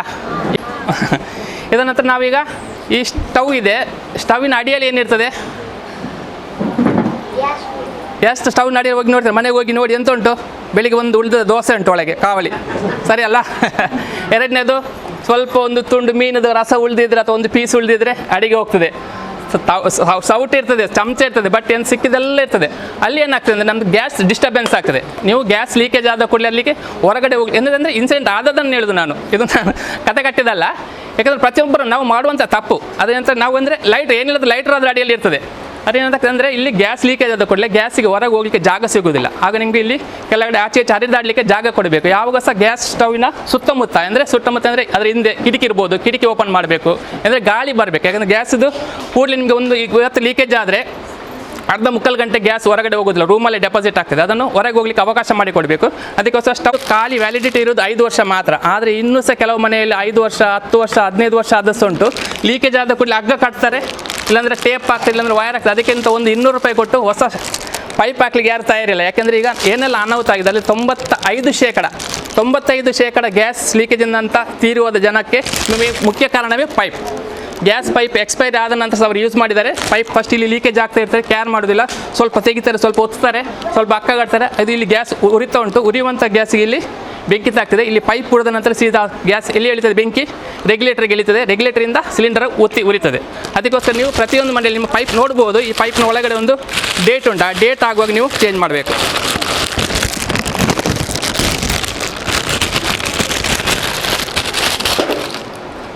ನೋಡಿ ಇಂಥ ಒಂದು ಸುರಕ್ಷಾ ಪೈಪ್ ಬಂತು. ಈ ಪೈಪಲ್ಲಿ ಒಂದು ಡೇಟ್ ಹಾಕಿರ್ತಾರೆ ನೋಡಿ. ಈ ತಂದಂಥ ಪೈಪನ್ನು ಚೇಂಜ್ ಬಿಫೋರ್ ಫೆಬ್ರವರಿ 2029 ಅಂದರೆ ಈಗ ಇದು 24ನೇ ಇಸವಿತ್ತು. ಇವತ್ತು ನಾನು ಇದು ಪೈಪ್ ಹಾಕಿದರೆ ಫೆಬ್ರವರಿ 2029ಗೆ ನಾವು ಚೇಂಜ್ ಮಾಡಬೇಕು. ನಿಮ್ಮ ಮನೇಲಿ ಎಲ್ಲಿಯಾದರೂ ಇದು ಚೇಂಜ್ ಬಿಫೋರ್ 23, 24 ಇದ್ದರೆ ಕೂಡಲೇ ಅದನ್ನು ಚೇಂಜ್ ಮಾಡಿ. ಯಾಕೆಂದರೆ ನೀವು ಖಾಲಿ 200 ರೂಪಾಯಿ ಆಶೆಗೆ ಹೋಗಿ ಮತ್ತು ನಾಳೆ ಜೀವ ಹೋಗುವಂಥ ಚಾನ್ಸಸ್ ಇರ್ತದೆ. ಅದಕ್ಕೆ ಪೈಪನ್ನು ಚೇಂಜ್ ಮಾಡಿ. ಅದರಂತ ಪೈಪ್ ತುದಿಗೆ ಒಂದು ಕ್ಲ್ಯಾಂಪ್ ಹಾಕ್ತಾರೆ. ಅದು ಕ್ಲ್ಯಾಂಪ್ ಆ್ಯಕ್ಚುಲಿ ಹಾಕ್ಲಿಕ್ಕಿಲ್ಲ, ಅದು ನಿಮ್ಮ ಸೇಫ್ಟಿಗೆ ಹಾಕ್ಬೋದು. ನೀವು ಕ್ಲ್ಯಾಂಪ್ ಹಾಕಿದ್ರೆ ಏನಾಗ್ತದೆ ಅಂದರೆ 5 ವರ್ಷ ಬರುವಂಥ ಪೈಪು 10 ವರ್ಷ ಬರ್ತದೆ. ನಮ್ಮ ಮೈಂಡಲ್ಲಿ ಲೀಕೇಜ್ ಆಗಲಿಲ್ಲ, ಇವತ್ತು ಲೀಕೇಜ್ ಆಗಲಿಲ್ಲ, ನಾಳೆ ಲೀಕೇಜ್ ಆಗುವಂಥ ಚಾನ್ಸ್ ಇರ್ತದೆ. ಕ್ಲ್ಯಾಂಪ್ ಹಾಕಿದ್ರೆ ಸಹ ಈ ಡೇಟನ್ನು ನೋಡಿಬಿಟ್ಟು ಪ್ರತಿ 5 ವರ್ಷಕ್ಕೊಮ್ಮೆ ಅದನ್ನು ಚೇಂಜ್ ಮಾಡಬೇಕು. ಅಡುಗೆ ಮಾಡೋಕೆ ಏನು ಸುರಕ್ಷಾ ಯೋಚನೆ ಮಾಡಿ. ಈಗ ನೀವು ಅಡುಗೆ ಮಾಡ್ತಾ ಇರ್ತೀರಿ, ಅಡುಗೆ ಮಾಡುವಾಗ ನೀವು ಫಸ್ಟ್ ಇಲ್ಲಿ ಆನ್ ಮಾಡ್ತೀರಿ. ಎಲ್ಲಿಗೆ ಆನ್ ಮಾಡೋದು? ದೊಡ್ಡ ಬರ್ನರಿಗೆ ಚಿಕ್ಕ ಬರ್ನರಿಗೆ? ಕಣ್ಣೆಲ್ಲ ದೊಡ್ಡ ಬರ್ನರ್ ಹತ್ರ ಹೋಗೋದು. ದೊಡ್ಡ ಬರ್ನರಲ್ಲಿ ಇಡ್ತಾರೆ, ದೊಡ್ಡ ತಪ್ಪಲೆ ದೊಡ್ಡ ಪಾತ್ರೆ ಉಂಟಲ್ಲ ತೊಂದೂರು ತಂದು ಇಲ್ಲಿ ಇಡ್ತಾರೆ. ತೊಂದರೆ ಇಟ್ಟು ಮತ್ತೆ ಏನು ಮಾಡ್ತೇವೆ, ಗ್ಯಾಸ್ ಆನ್ ಮಾಡ್ತೇವೆ. ಮತ್ತೆ ಲೈಟರ್ ಹುಡುಕೋದಿಲ್ಲ, ಅದು ಅಡಿಯಲ್ಲಿ ಉಂಟಾ, ಇಲ್ಲಿ ಉಂಟಾ, ಅಲ್ಲಿ ಉಂಟಾ ಅಂತ ಹೇಳಿ. ಲಾಸ್ಟ್ ಲೈಟರ್ ಸಿಕ್ಕಿದ ನಂತರ ಏನು ಮಾಡ್ತಾರೆ, ಲೈಟ್ರನ್ನು ಸೀದಾ ಆ ಪಾತ್ರೆಯ ಎಡೆಗೆ ಹಾಕಿ ಆನ್ ಮಾಡೋದು. ಈಗ ಟಕ್ಕ ಟಕ್ಕ ಅಂತೇಳಿ ಒಂದು 5-10 ಸಲ ಆಗುವಾಗ ಆನ್ ಆಗ್ತದೆ. ಆನ್ ಆಗುವಾಗ ಬೆಂಕಿಯಲ್ಲಿ ಉರಿಯೋದು ಮುಖಕ್ಕೆ, ಯಾಕೆಂದರೆ ಅಲ್ಲಿ ಇರುವಂಥ ಗ್ಯಾಸ್ ಎಲ್ಲ ಹೊರಗೆ ಬಂದಿರುತ್ತೆ. ಅಲ್ಲಿ ನಾವು ಮಾಡಿದಂಥ ತಪ್ಪು, ನಾವು ಮಾಡಿದ ತಪ್ಪು ಫಸ್ಟ್ ನೀವು ಅಲ್ಲಿ ಪಾತ್ರೆ ಇಟ್ಟದು. ಯಾವತ್ತು ಫಸ್ಟ್ ಪಾತ್ರೆ ಇಡಬೇಡಿ. ಫಸ್ಟ್ ಏನು ಮಾಡಬೇಕು ಅಂದರೆ ಲೈಟರೆಲ್ಲ ರೆಡಿ ಇಡಿ. ಕೆಲವೊಮ್ಮೆ ನಾವು ನೋಡ್ತೇವೆ, ಒಂದು ಸ್ಟವ್ನ ಪಕ್ಕದಲ್ಲಿ ಒಂದು ಬಟ್ಟೆ, ಒಂದು ಲೈಟರ್, ಒಂದು ಚಾಕು ಹತ್ತಿರನೇ ಇರ್ತದೆ. ಯಾಕೆಂದರೆ ನೀವು ಅಲ್ಲಿ ನಿಮಗೆ ಗ್ಯಾಸ್ ವೇಸ್ಟೇಜ್ ಆಗುವಂಥದ್ದು ಒಂದು ಚಾನ್ಸ್ ಕಮ್ಮಿ ಆಗ್ತದೆ. ಮತ್ತು ನಿಮ್ಮ ಸೇಫ್ಟಿ, ನೀವು ಫಸ್ಟ್ ಯಾವಾಗಲೂ ಗ್ಯಾಸ್ ಆನ್ ಮಾಡುವಾಗ ಫಸ್ಟ್ ಆನ್ ಮಾಡಿಬಿಟ್ಟು ಸಿಮ್ ಮಾಡಿ, ಸಿಮ್ಮಿಂದ ಈಚೆ ಸಣ್ಣ ಮಾಡಿ ಮತ್ತೆ ಪಾತ್ರೆ ಇಟ್ಟು ಮತ್ತೆ ಅದನ್ನು ಆನ್ ಮಾಡಬೇಕು. ಅದ ನಂತರ ಈಗೆಲ್ಲ ಆಯ್ತಲ್ಲ, ಅಡಿಗೆ ಅದನ್ನು ತೆಗಿಬೇಕಲ್ಲ. ತೆಗಿಲಿಕ್ಕೆ ಏನು ಮಾಡೋದು, ಶಾಲ್ ಆದರೆ ಶಾಲ್, ಸಾರಿ ಸೆರಗಾದರೆ ತೆಗೆದು ಹೀಗೆ ಎತ್ತೋದು. ಪಾತ್ರೆ ಎತ್ತುವಾಗ ಏನಾಗ್ತದೆ, ನೇತಾಡುವಂಥ ಬಟ್ಟೆಗೆ ಬೆಂಕಿ ಆಗ್ತದೆ. ಮತ್ತು ಪಾತ್ರೆ ಇಡ್ಲಿಕ್ಕೆ ಸಲ ಬಿಡಲಿಕ್ಕೆ ಸಲ ಹಿಡಿದ್ರೆ ಮೈ ಒತ್ತಿ ಹೋಗ್ತದೆ, ಬಿಟ್ಟರೆ ಕಾಲಿನ ಮೇಲೆ ಬೀಳ್ತದೆ. ಅದಕ್ಕೆ ಮಾಡಲಿಕ್ಕೆ ಹೋಗಬೇಡಿ. ಯಾವಾಗ ಸಹ ಪಾತ್ರೆಯನ್ನು ಸ್ಟವ್ವಿಂದ ತೆಗೆಯುವಾಗ ಫಸ್ಟ್ ಗ್ಯಾಸನ್ನು ಚಿಕ್ಕದು ಮಾಡಿ ತೆಗಿಬೇಕು. ನೀವು ಆಫ್ ಮಾಡಿ ತೆಗೆದ್ರೆ ಮತ್ತೆ ಕರೀತಾರೆ, ನೀವು ಬರ್ತೀವಿ ನಮಗೆ ಆನ್ ಮಾಡಲಿಕ್ಕೆ ಅಂತೇಳಿ. ಏನು ಮಾಡಬೇಕು, ಸಿಮ್ ಮಾಡಬೇಕು. ಸಿಮ್ ಮಾಡಿದ ನಂತರ ನೀವು ಪಾತ್ರೆ ತೆಗೆದು ಇನ್ನೊಂದು ಪಾತ್ರೆ ಇಡ್ಬೋದು. ಹಾಗೆ ನಿಮಗೆ ಅಡುಗೆ ಮಾಡುವಾಗ ನೋಡಿರ್ಬೋದು, ಕೆಲವು ಹೋಟೆಲಲ್ಲಿ ಹೀಗೆ ಬಟ್ಟೆ ಹಾಕ್ತಾರೆ, ಆ್ಯಪ್ರಾನ್ ಅಂತೇಳಿ. ಅದು ಯಾಕೆಂದರೆ ನಮ್ಮ ಸೇಫ್ಟಿಗೆ. ಯಾಕಂದರೆ ಈ ಹೊಟ್ಟೆ ಪೋಷನ್ ಈ ಸ್ಟವ್ನ ಎದುರು ಕಡೆ ಕೆಲವು ಮನೇಲಿ ನೋಡಿರ್ಬೋದು, ಬೆಳಿಗ್ಗೆ 8 ಗಂಟೆ ಶುರು ಆದರೆ 10-10:30 ಗಂಟೆ ತನಕ ಸಹ ಅಡುಗೆ ಕೋಣಲ್ಲಿ ಸ್ಟವ್ ಎದುರು ಅಂದರೆ ಅಷ್ಟು ಕೆಲಸ ಇರ್ತದೆ. ಅವೇನು ಎಲ್ಲಿಯಾದರೂ ಬೆಂಕಿ ಅವಘಡ ಆದರೆ ನಮ್ಮ ಹೊಟ್ಟೆ ಪೋಷಣೆಗೆ ಸಾಕ್ತದೆ. ನಾವು ಸಾರಿ ಹಾಕಿರ್ತೇವೆ, ಸಿಲ್ಕ್ ಸಾರಿ, ಪಾಲಿಸ್ಟರ್ ಸಾರಿ ಹಾಕಿರ್ತೇವೆ. ಈ ಸಾರಿ ಏನಾಗ್ತದೆ ಅಂದರೆ ಇಲ್ಲಿ ಬೆಂಕಿ ಹತ್ತಿಬಿಟ್ಟು ನಮ್ಮ ಚರ್ಮವನ್ನು ಇಟ್ಕೊಳ್ತದೆ. ಯಾಕೆ ಇಂಥ ತುಂಬ ಇನ್ಸಿಡೆಂಟ್ ಆಗಿದೆ. ಅದಕ್ಕೋಸ್ಕರ ಇಂದು ಏನಿಲ್ಲಂದರೆ ಹಳತು ವೈರಸ್ ಸಾಕ್ತದೆ. ಒಂದು ಸುತ್ತಿದರೆ ನಮ್ಮ ಸೇಫ್ಟಿಗೆ ಮಾಡ್ಬೋದು. ಅದ ನಂತರ ಯೋಚನೆ ಮಾಡಿ, ಈಗ ಬೈ ಚಾನ್ಸ್ ಲೀಕೇಜ್ ಆಯಿತು. ಲೀಕೇಜ್ ಆದರೆ ಯಾರಿಗೆ ಫೋನ್ ಮಾಡೋದು? ಗ್ಯಾಸ್ ಲೀಕೇಜ್ ಆದರೆ ಯಾರಿಗೆ ಫೋನ್ ಮಾಡೋದು? ಪಕ್ಕದ ಮನೆಯವರಿಗೆ? ಇಲ್ಲ, ಇಲ್ಲಾದರೆ ಉಮೇಶ್ ಅವ್ರಿಗೆ ಹೇಳ್ಬೋದು. ಅದಕ್ಕೊಂದು ಎಮರ್ಜೆನ್ಸಿ ನಂಬರ್ ಉಂಟು, 100 ನಂಬರ್. ಪೊಲೀಸಿಗೆ ಫೋನ್ ಮಾಡ್ತೀರಲ್ಲ, ಹಾಗೆ 1906 ಇದೊಂದು ಎಮರ್ಜೆನ್ಸಿ ನಂಬರ್. ಇದು ಬರ್ದಿ ನೋಡಿ, 1906ಗೆ ನೀವು ಫೋನ್ ಮಾಡಿದ್ರೆ 24x7 ಅಂದರೆ ರಾತ್ರಿ ಗ್ಯಾಸ್ ಲೀಕೇಜ್ ಆದ ಕೂಡಲೇ 1906ಗೆ ನಿಮ್ಮ ರಿಜಿಸ್ಟರ್ಡ್ ಮೊಬೈಲಿಂದ ನೀವು ಫೋನ್ ಮಾಡಿದರೆ, ನೀವು ಯಾರು ಫೋನ್ ಮಾಡ್ತಾರೆ ನಿಮ್ಮ ಮೆಸೇಜ್ ಹೋಗ್ತದೆ. ಅದು ನಮ್ಮ ಏಜೆನ್ಸಿದು ಓನರಿಗೆ ಹೋಗ್ತದೆ. ಅಲ್ಲಿಂದ ನಿಮಗೆ ಕೂಡಲೇ ರೆಸ್ಪಾನ್ಸ್ ಸಿಗ್ತದೆ. ಅದು ಏನು ಮಾಡಬೇಕಂತ. ರಾತ್ರಿ ಹೊತ್ತು ನೀವು ಲೀಕೇಜ್ ಆದರೆ ಏನು ಮಾಡಬೇಕು, ಫಸ್ಟ್ ಲೀಕೇಜ್ ಆದ ಕೂಡಲೇ ನಾವು ಈಗ ಯೋಚನೆ ಮಾಡಿ, ನೀವು ರಾತ್ರಿ ರೆಗ್ಯುಲೇಟರ್ ಆಫ್ ಮಾಡಿರೋದಿಲ್ಲ, ಪೈಪ್ ಲೂಸ್ ಇತ್ತು, ಏನೋ ಒಂದು ಲೀಕೇಜ್ ಆಯಿತು, ಬೆಳಿಗ್ಗೆ ನೀವು ಅಡುಗೆ ಕೋಣೆಗೆ ಹೋಗುವ ನಿಮಗೆ ಸ್ಮೆಲ್ ಬರ್ತದೆ. ಸ್ಮೆಲ್ ಬರೋಕೆ ನಾವು ಫಸ್ಟ್ ಸೀದೋಗಿ ಏನು ಮಾಡಬೇಕು, ಸೀದೋಗಿ ಲೈಟ್ ಸ್ವಿಚ್ ಹಾಕಬೇಕಾ? ಇಲ್ಲ, ಯಾವುದು ಹಾಕ್ಲಿಕ್ಕಿಲ್ಲ. ರೆಗ್ಯುಲೇಟರ್ ಇಲ್ಲಿ ಉಂಟಂದು ಗೊತ್ತುಂಟಲ್ಲ, ಡೈಲಿಯಲ್ಲಿ ಕೈ ಹಾಕ್ತಾ ಇರ್ತೀರಲ್ಲ, ಫಸ್ಟ್ ಹೋಗ್ಬಿಟ್ಟು ರೆಗ್ಯುಲೇಟರ್ನ ಆಫ್ ಮಾಡಬೇಕು, ಸಿಲಿಂಡರ್ನ ಹೊರಗೆ ತರಬೇಕು, ಸಿಲಿಂಡರ್ಗೆ ಕ್ಯಾಪ್ ಹಾಕಿ ಬಿಡಬೇಕು. ಅದ ನಂತರ ಕಿಟಕಿ ಬಾಗಿಲು ತೆಗಿಬೇಕು. ಮತ್ತೆ ನಿಮಗೆ ಬೇರೆ ಒಂದು ಕೆಲಸ ಇದ್ದರೆ ಮಾಡ್ಬೋದು. ಅಂದರೆ ಎಲ್ಲ ಲೀಕೇಜನ್ನು ತೆಗೆಯುವುದು, ಅಂದರೆ ಲೀಕೇಜನ್ನು ಹೊರಗಡೆ ಮಾಡಬೇಕಾದ್ರೆ ಕೆಲವು ನಿಮಗೆ ಅರ್ಧ ಗಂಟೆ 1 ಗಂಟೆ ಲೀಕೇಜ್ ನಿಮಗೆ ಸಣ್ಣಷ್ಟಕ್ಕೆ ಹೋಗ್ತದೆ ಫ್ಯಾನ್ ಹಾಕಿದರೆ. ಯಾವಾಗ ಫ್ಯಾನ್ ಹಾಕಬೇಕು, ಎಲ್ಲ ಸಿಲಿಂಡರ್ ತಂದ ನಂತರ. ಮತ್ತು 1 ದಿವಸ 2 ದಿವಸದ ಲೀಕೇಜ್ ಭಾರಿ ಕಮ್ಮಿ. ಕೆಲವರು ಊರಿಗೆ ಹೋಗಿರ್ತಾರೆ, ಮನೆ ಎಲ್ಲ ಲೀಕೇಜ್ ಆಗಿತ್ತು 1 ದಿವಸ 2 ದಿವಸ. ಅಲ್ಲಿ ಏನಾಗ್ತದೆ ಅಂದರೆ ಈ ಗ್ಯಾಸ್ ಇದು ಮನೆಯೆಲ್ಲ ತುಂಬಿಟ್ಟು ಎಲ್ಲ ನೆಲದಲ್ಲಿ ಎಲ್ಲ ಐಸಿದು ಹೊಗೆ ಬರ್ತದಲ್ಲ, ಹಾಗೆ ಬರುವಂಥ ಚಾನ್ಸ್ ಉಂಟು. ಅವತ್ತೊಮ್ಮೆ ಆಗಿತ್ತು, ಒಮ್ಮೆ ಗುಜರಾತಲ್ಲಿ ಹಾಗೆ 2 ದಿವಸ 3 ದಿವಸ ಫುಲ್ ಲೀಕೇಜ್ ಆಗಿದೆ. ಆವಾಗ ಅಲ್ಲಿ ತುಂಬ ಜಾಗ್ರತೆ ಮಾಡಬೇಕು. ಅದನ್ನು ವೈಪರಲ್ಲಿ ತೆಗೆದು ಕ್ಲೀನ್ ಮಾಡಿ ಮತ್ತೆ ಯೂಸ್ ಮಾಡಬೇಕಾದ್ರೆ ಕನಿಷ್ಠ ಪಕ್ಷ ಒಂದು 2 ರಿಂದ 3 ಗಂಟೆ ನೀವು ವೇಟ್ ಮಾಡಿ ಹೊಸ ಸಿಲಿಂಡ್ರನ್ನು ಯೂಸ್ ಮಾಡ್ಬೋದು. ಹಾಗೆಯೇ ಕಡೆಗೆ ಒಂದು ನಾನು ಹೇಳ್ತೇನೆ ವಿಷಯ. ಇವಾಗ ನಮಗೆ ಗ್ಯಾಸ್ ಉಳಿತಾಯ ಮಾಡಬೇಕಲ್ಲ ಸ್ವಲ್ಪ. ಗ್ಯಾಸ್ ಉಳಿತಾಯ ಮಾಡೋಕ್ಕೆಲ್ಲ ಒಂದು ವಿಚಾರ ಉಂಟು. ಯೋಚನೆ ಮಾಡಿ, ನಿಮ್ಮ ಮನೇಲಿ ಸ್ಟವ್ ಇದೆ, ಸ್ಟವ್ವಲ್ಲಿ ಹೀಗೆ 2 ಬರ್ನರ್ ಇದೆಯಲ್ಲ, ಒಂದು ಚಿಕ್ಕದೊಂದು ದೊಡ್ಡದು. ಅದು ಚಿಕ್ಕದೊಂದು ದೊಡ್ಡದು 2 ಸಹ ದೊಡ್ಡದು ಮಾಡ್ಬೋದಲ್ಲ. ಯಾಕೆಂದರೆ ಚಿಕ್ಕದು ಮತ್ತು ದೊಡ್ಡದಕ್ಕೆ 2 ಡಿಫರೆನ್ಸ್ ಉಂಟು. ಯೋಚನೆ ಮಾಡಿ, ಈಗ ನೀವು ಮನೆಯಲ್ಲಿ ಬೇಗ ಅಡುಗೆ ಮಾಡ್ತೀರಿ. ಯಾವುದು, ಈಗ ನೀವು ಹಾಲು ಬಿಸಿ ಮಾಡ್ತೀರಿ. ಹಾಲು ಬಿಸಿ ಮಾಡುವಾಗ ನಾವೇನು ಮಾಡ್ತೇವೆ, ದೊಡ್ಡ ಬರ್ನರಲ್ಲಿ ಇಡ್ತೇವೆ. ದೊಡ್ಡ ಬರ್ನರಲ್ಲಿ ಇಟ್ಟು ಹಾಲು ಬಿಸಿ ಆಗುವಾಗ ಉಕ್ಕುವಾಗ ಸೌಂಡ್ ಬರ್ತದಲ್ಲ, ಯಾವ್ದು ಸೌಂಡ್ ಕೇಳಿದ್ರೆ ಅದೊಂದು ಸೌಂಡ್ ಬೇಗ ಕೇಳ್ತದೆ. ಫುಸ್ ಓಡಿಕೊಂಡು ಬಂದು ಆಫ್ ಮಾಡ್ತೀರಿ, ಸರಿ ಅಲ್ಲ? ಅದೊಂದು ಕುಕ್ಕರ್ ವಿಸಿಲ್ ಬಂತು, ಓಡಿಕೊಂಡು ಬಂದು ಆಫ್ ಮಾಡ್ತೀರಿ. ನೀವು ಕುಡಿಲಿಕ್ಕೆ ಅಥವಾ ಸ್ನಾನ ಮಾಡಲಿಕ್ಕೆ ನೀರು ಆಫ್ ಮಾಡ್ತೀರಾ? ಇಲ್ಲ, ಅಲ್ಲಿ ಮುಕ್ಕಾಲು ವರ್ಷ ಇದ್ದದ್ದು ಪಾತ್ರೆ ಅರ್ಧ ವರ್ಷ ಆಗ್ತದೆ. ಬೆಳಿಗ್ಗೆ ಅದು ಪದಾರ್ಥ ಬಿಸಿ ಮಾಡಬೇಕು, ರಸ ಸಾಂಬಾರು, ಸಾಂಬಾರು ಅಥವಾ ಕೋಳಿದು ಸಾರು ಉಂಟಲ್ಲ, ಬಿಸಿ ಮಾಡುವಾಗ ಏನಾಗ್ತದೆ, ಫೋನ್ ಬರ್ತದೆ ಯಾರ್ದ, ಅಲ್ಲಿ ಫೋನಿಗೆ ಹೋಗ್ತೀರಿ, ಇಲ್ಲಿ ಸಾಂಬಾರು ಹೋಗಿ ಗಸಿ ಆಯಿತು ಫಸ್ಟಿಗೆ, ಸ್ವಲ್ಪ ಹೊತ್ತಾದ ನಂತರ ಸುಕ್ಕ ಆಯಿತು, ಮತ್ತೆ ನೋಡುವಾಗ ಅಡಿ ಹಿಡಿದು ಮರು ದಿವಸ ಅದನ್ನು ತಿಕ್ಕಿಕೊಂಡು ಕೂತ್ಕೊಳ್ಳೋದು, ಅಲ್ಲೆಲ್ಲ ನಮ್ಮ ಗ್ಯಾಸ್ ವೇಸ್ಟೇಜ್ ಆಗ್ತದೆ. ಈಗ ನೋಡಿ ಯೋಚನೆ ಮಾಡಿ ನೀವು, ಕುಕ್ಕಿಂಗಲ್ಲಿ ಸಹ ನಿಮಗೆ ಫಾಸ್ಟ್ ಕುಕ್ಕಿಂಗ್ ಮತ್ತು ಸ್ಲೋ ಕುಕ್ಕಿಂಗ್ ಅಂತ ಇದೆ. ಫಾಸ್ಟ್ ಕುಕ್ಕಿಂಗ್ ಅಂದರೆ ಹಾಲು ಬಿಸಿ ಮಾಡಿದ ಕೂಡಲೇ ನಾವು ಆಫ್ ಮಾಡುವಂಥದ್ದು, ಕುಕ್ಕರ್ ಬಿಸಿಲಾದ ಕೂಡಲೇ ಅಂದರೆ ಇಲ್ಲಿ ನಮಗೆ ಇಂಡಿಕೇಶನ್ ಕೊಡ್ತದೆ ನಿಮಗೆ, ಅಡಿಗೆ ಆಯಿತು ಬನ್ನಿ ಆಫ್ ಮಾಡಿ ಅಂತೇಳಿ. ಅಲ್ಲಿ ಅದನ್ನೆಲ್ಲ ನೀವು ಎಲ್ಲಿ ಇಡಬೇಕು, ಚಿಕ್ಕ ಬರ್ನಲ್ಲಿ ಇಡಬಾರ್ದು, ದೊಡ್ಡ ಬರ್ನಲ್ಲಿ ಇಡಬೇಕು. ದೊಡ್ಡ ಬರ್ನರಲ್ಲಿ ಇಟ್ಟರೆ ಬೇಗ ಅಡಿಗೆ ಆಗ್ತದೆ, ಬೇಗ ಆಫ್ ಮಾಡುವಂಥದ್ದು, ವೇಸ್ಟ್ ಮಾಡುವಂಥದ್ದು ದೊಡ್ಡ ಬರ್ನಲ್ಲಿ ಇಡಬೇಡಿ. ಅದ ನಂತರ ನಾವು ಬೆಳಿಗ್ಗೆ ಮಾಡಿದಂಥ ಪದಾರ್ಥ ಬಿಸಿ ಮಾಡಲಿಕ್ಕೆ ಅಥವಾ ಪುಂಡಿ ಬೇಯಿಸ್ತಾರಲ್ಲ, ಪುಂಡಿ ಬೇಯಿಸಲಿಕ್ಕೆ ಮತ್ತು ಪಾಯಸ ಮಾಡಲಿಕ್ಕೆ, ಈಗ ಲಾಂಗ್ ಪ್ರೊಸೀಜರ್ ಅಂದರೆ 3/4 ಗಂಟೆ 1 ಗಂಟೆದಲ್ಲ ಅಡಿಗೆ ಇರುವಾಗ ಅದನ್ನೆಲ್ಲ ಅದಕ್ಕೆ ನಾವು ಸ್ಲೋ ಕುಕ್ಕಿಂಗ್ ಅಂತ ಹೇಳ್ತೇವೆ, ಅದನ್ನೆಲ್ಲ ನೀವು ಚಿಕ್ಕ ಬರ್ನರಲ್ಲಿ ಇಡಬೇಕು. ಇದರಲ್ಲಿ ₹1 ಗ್ಯಾಸ್ ಹೋದರೆ ಇದರಲ್ಲಿ 60 ಪೈಸದ ಗ್ಯಾಸ್ ಹೋಗ್ತದೆ. ಕೆಲವು ತುಂಬ ಕಂಜೂಸ್ನವರು ಇದ್ದಾರೆ, ಒಂದೇ ಬರ್ನರಲ್ಲಿ ಮಾಡೋದು, ಒಂದೇ ಅಂದರೆ ಅವರ ಮೈಂಡಲ್ಲಿ ಅಂದರೆ ಕುರ್ಸೊತ್ತು ತುಂಬ ಉಂಟು, ಮಧ್ಯಾಹ್ನ ತನಕ ಟೈಮ್ ಉಂಟು, ಒಂದೇ ಬರ್ನಲ್ಲಿ ಮಾಡ್ತಾರೆ. ಒಂದು ಸ್ವಲ್ಪ ಟೈಮ್ ನಂತರ ಮನೆಯಲ್ಲಿ ನೆಂಟರು ಬರ್ತಾರೆ, ನೆಂಟರು ಬರುವಾಗ ಇನ್ನೊಂದು ಗ್ಯಾಸ್ ಆನ್ ಮಾಡ್ತೇವೆ, ಬಗ ಕಟ್ಟಿಗೆಲ್ಲಿ ಉರಿದಾಗಿ ಉರಿತದೆ. ಯಾಕೆಂದರೆ ಒಳಗಡೆ ಬ್ಲಾಕ್ ಆಗಿದೆ, ಬಲೆ ಹಿಡಿತದೆ. ನೀವು ಸ್ಟೌವಲ್ಲಿ ನೀವು ಒಂದು ಬರ್ನರ್ ಯೂಸ್ ಮಾಡಿದರೆ ಬಲೆ ಕೂತ್ಕೊಳ್ತಲ್ಲ, ಬಲೆ ಕೂತ್ಕೊಂಡು ಗ್ಯಾಸ್ ಇದು ನಿಮಗೆ ಅಲ್ಲಿ ಬ್ಲಾಕ್ ಆಗ್ತದೆ. ಅದ ನಂತರ ಒಂದು ಲಾಸ್ಟ್ದ ವಿಚಾರ ಸ್ವಚ್ಛತೆ ಬಗ್ಗೆ ಆಯ್ತು ಸರ್, 5 ಮಿನಿಟ್ಸ್ ಇಲ್ಲ 5 ನಿಮಿಷ ಆಯ್ತು. ಇಲ್ಲಿ ಕೇಳಿ, ಸ್ವಲ್ಪ ಸ್ವಚ್ಛತೆ ಬಗ್ಗೆ ನಾವು ಗಮನ ಕೊಡಬೇಕು. ಹೆಚ್ಚಿನವ್ರು ಏನು ಮಾಡ್ತೇವ್ರೆ, ಹಾಲ್ ಕ್ಲೀನ್ ಇರ್ತದೆ, ಬೆಡ್ರೂಮಲ್ಲೆಲ್ಲ ಕ್ಲೀನ್ ಇರ್ತದೆ, ಎಲ್ಲ ಕ್ಲೀನ್ ಇರ್ತದೆ, ಅಡಿಗೆ ಕೋಣೆದು ಮತ್ತು ಅಲ್ಲಿ ಇನ್ನೊಬ್ಬರು ಹೋದರೆ ನಿಲ್ಲಿ ಹೊರಗೆ ಬರಬೇಡಿ, ಈಗ ಬರ್ತೀನಿ, ಈಗ ಯಾರಾದ್ರು ಮನೆಗೆ ನೆಂಟರು ಬರ್ತಾರೆ ಕೇಳಿದ್ರೆ ಇಲ್ಲ ಒಂದು ಅರ್ಧ ಗಂಟೆ ಬಿಟ್ಟು ಬನ್ನಿ, ಯಾಕಂದರೆ ಅಲ್ಲಿ ಕ್ಲೀನ್ ಆಗಿರೋದಿಲ್ಲ. ಹಾಗೆ ಮಾಡಬೇಡಿ. ನೀವು ಅಡಿಗೆ ಆದ ತಕ್ಷಣ ನೀವು ಈ ಸ್ಟವ್ ಇದು ಪ್ಲೇಟ್ ತೆಗೀರಿ, ಬರ್ನರ್ ತೆಗೆದು ಇದನ್ನು ಕ್ಲೀನ್ ಮಾಡಬೇಕು. ಅದನಂತರ ಇದು ಸ್ಟವ್ ಇದು ಆನ್ ಆಫ್ ಉಂಟಲ್ಲ, ಸ್ಟವ್ ಇದು ಆನ್ ಆಫ್ ಅಷ್ಟೇ, ನಿಮಗೆ ಸ್ಮೂತ್ ಆನ್ ಆಫ್ ಆಗಬೇಕು, ಟೈಟ್ ಆಗಬಾರ್ದು. ನಾಬ್ ಯಾವಾಗ ಟೈಟ್ ಆಗಬಾರ್ದು, ಟೈಟ್ ಆದ ಕೂಡಲೇ ಅದದ್ದು ಒಳಗೆ ಸವೆದು ಹೋಗ್ತದೆ, ಸವೆದು ಹೋದ ನಂತರ ಗ್ಯಾಸ್ ಲೀಕೇಜ್ ಆಗ್ತದೆ. ಮತ್ತು ಕೆಲವು ಮನೆಯಲ್ಲಿ ಚಿಕ್ಕದು ಮಾಡುವಾಗ ಆಫ್ ಆಗ್ತದೆ, ಅವ್ರಿಗೆ ಗೊತ್ತುಂಟು ಅದು ಆಫ್ ಆಗ್ತದೆ, ಬಂದವರಿಗೆ ಗೊತ್ತಿರೋದಿಲ್ಲ, ಅವರಿಗೆ ಇಟ್ಟು ಹೊರಗೆ ಹೋಗ್ತಾರೆ, ಅಲ್ಲಿ ಗ್ಯಾಸ್ ಲೀಕೇಜ್ ಆಗ್ತದೆ. ಅದಕ್ಕೋಸ್ಕರ ಇದು ಸಿಮ್ ಆಗುವ ಆಫ್ ಆದರೆ ಅದನ್ನು ಕೂಡಲೇ ಸರ್ವಿಸ್ ಮಾಡಬೇಕು. ಅದನಂತರ ಬೆಂಕಿ ಬರುವಂಥದ್ದು ನೀಲಿ ಕಲರ್ ಬದಲಿಗೆ ಯೆಲ್ಲೋ ಕಲರ್ ಬೆಂಕಿ ಬಂದರೆ ಅಂದರೆ ಬ್ಲಾಕ್ ಆಗಿರ್ತದೆ, ಅಥವಾ ಬರ್ನರ್ ಹೋಗಿ ಸೈಡಲ್ಲಿ ಫ್ಲೇಮ್ ಬರ್ತಾ ಇರ್ತದೆ, ಇಂತೆಲ್ಲ ಪ್ರಾಬ್ಲಮ್ ಇದ್ದರೆ ನಿಮಗೆ ಅದನ್ನೆಲ್ಲ ಕೂಡಲೇ ಸರಿ ಮಾಡಬೇಕು, ಯಾಕಂದರೆ ಅಲ್ಲೇ ನಿಮ್ಮ ಗ್ಯಾಸ್ ವೇಸ್ಟೇಜ್ ಇದೆ. ಹಾಗೆ ಇದು ಇಷ್ಟು ವಿಚಾರ ಉಂಟು, ಕೆಲವು ಉಂಟು, ಮತ್ತು ಸಮಯ ಸ್ವಲ್ಪ ಕಮ್ಮಿ ಇದೆ. ಏನಾದರೂ ಡೌಟ್ಸ್ ಇದ್ದರೆ ಕೇಳ್ಬೋದು ಕೂಡಲೇ. ಸಿಲಿಂಡರ್ ಯಾವಾಗಲೂ ನೇರ ಇಡಬೇಕು. ಅದ ನಂತರ ಇಲ್ಲಿ ನಿಮಗೆ ಒಂದು ಸ್ಟವ್ ಸಿಲಿಂಡರಿಂದ 2-3 ಸ್ಟವ್ಗೆಲ್ಲ ಕನೆಕ್ಟ್ ಮಾಡಬಾರ್ದು, ಯಾಕಂದರೆ ಇಲ್ಲಿ ಜಾಯಿಂಟಲ್ಲಿ ಲೀಕೇಜ್ ಆಗ್ತದೆ.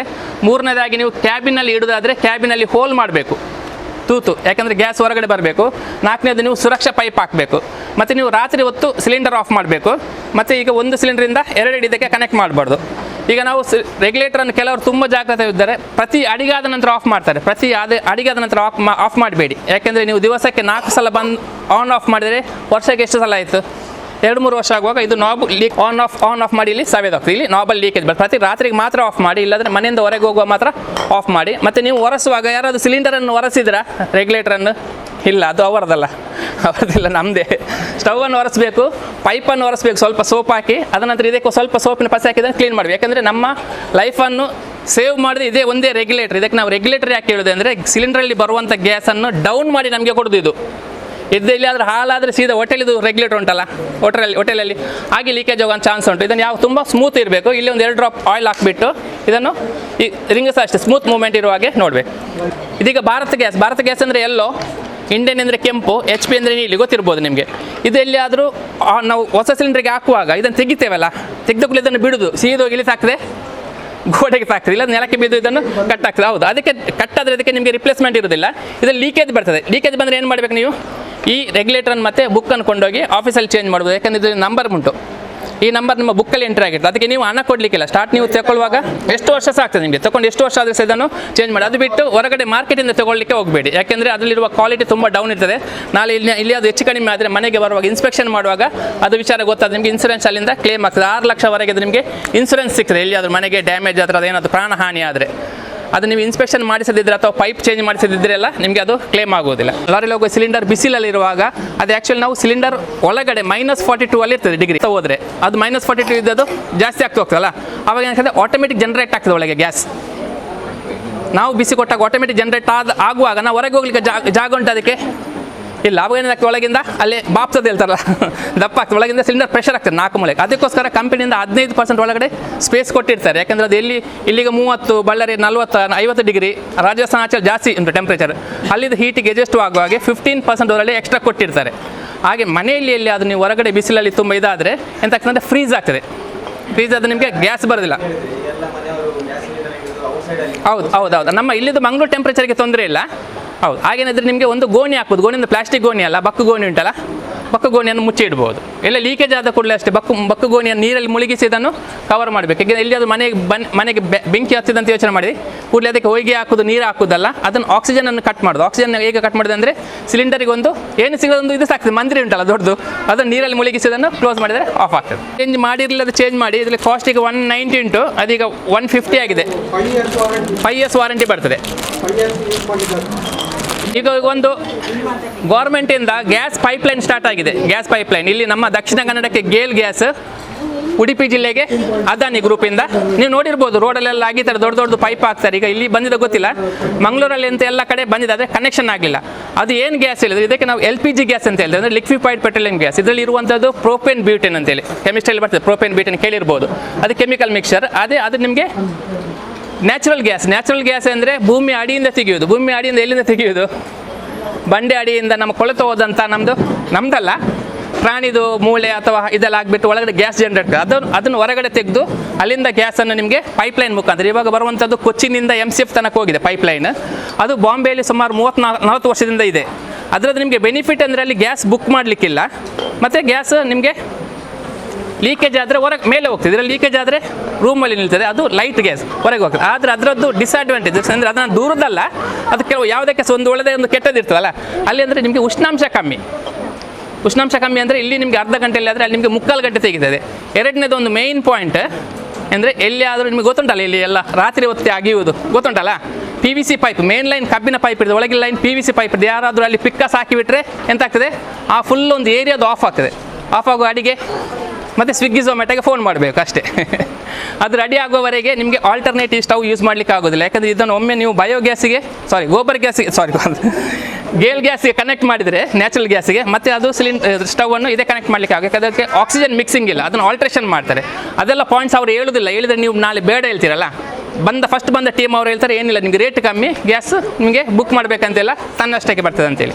ಹಾಗೆ ಅದು ಒಳ್ಳೇದು ಕೊಟ್ಟಿದೆ, ಕೆಟ್ಟದ್ದು ಎಲ್ಲಿಯಾದರೂ ನಿಮಗೆ ಅದು ಪೈಪ್ಲೈನ್ ಹಾಕಿದರೆ ಸಹ ಸಿಲಿಂಡರ್ 2 ಸಿಲಿಂಡರ್, 1 ಸಿಲಿಂಡರ್ ಅದು ಇಟ್ಕೊಳ್ಳಿ ಮನೆಯಲ್ಲಿ, 1 ಸಿಲಿಂಡರ್ 1 ಸ್ಟವ್, ಯಾಕಂದರೆ ಎಮರ್ಜೆನ್ಸಿಗೆ ಬೇಕಾಗ್ತದೆ.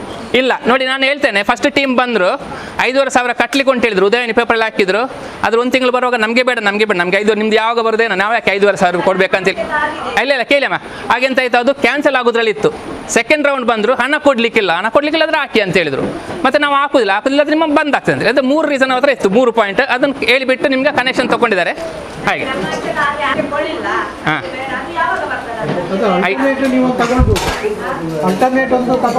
ಯಾಕೆಂದರೆ ಈಗ ಮನೇಲಿ 2 ಮೊಬೈಲ್, 2 ಸಿಮ್ ಉಂಟಲ್ಲ, ಒಂದು BSNL, ಒಂದು ಇದು. ಯಾಕೆಂದರೆ ನಾವು ಇದು ನಮ್ಮ ಅಡ್ವಾಂಟೇಜ್ಗೆ ಹೇಳೋದಲ್ಲ, ಅದರಲ್ಲಿ ನಿಮ್ಗೆ ಎಷ್ಟು ಅಡ್ವಾಂಟೇಜ್ ಅಷ್ಟು ಡಿಸ್ಅಡ್ವಾಂಟೇಜ್ ಕೊಡುತ್ತೆ.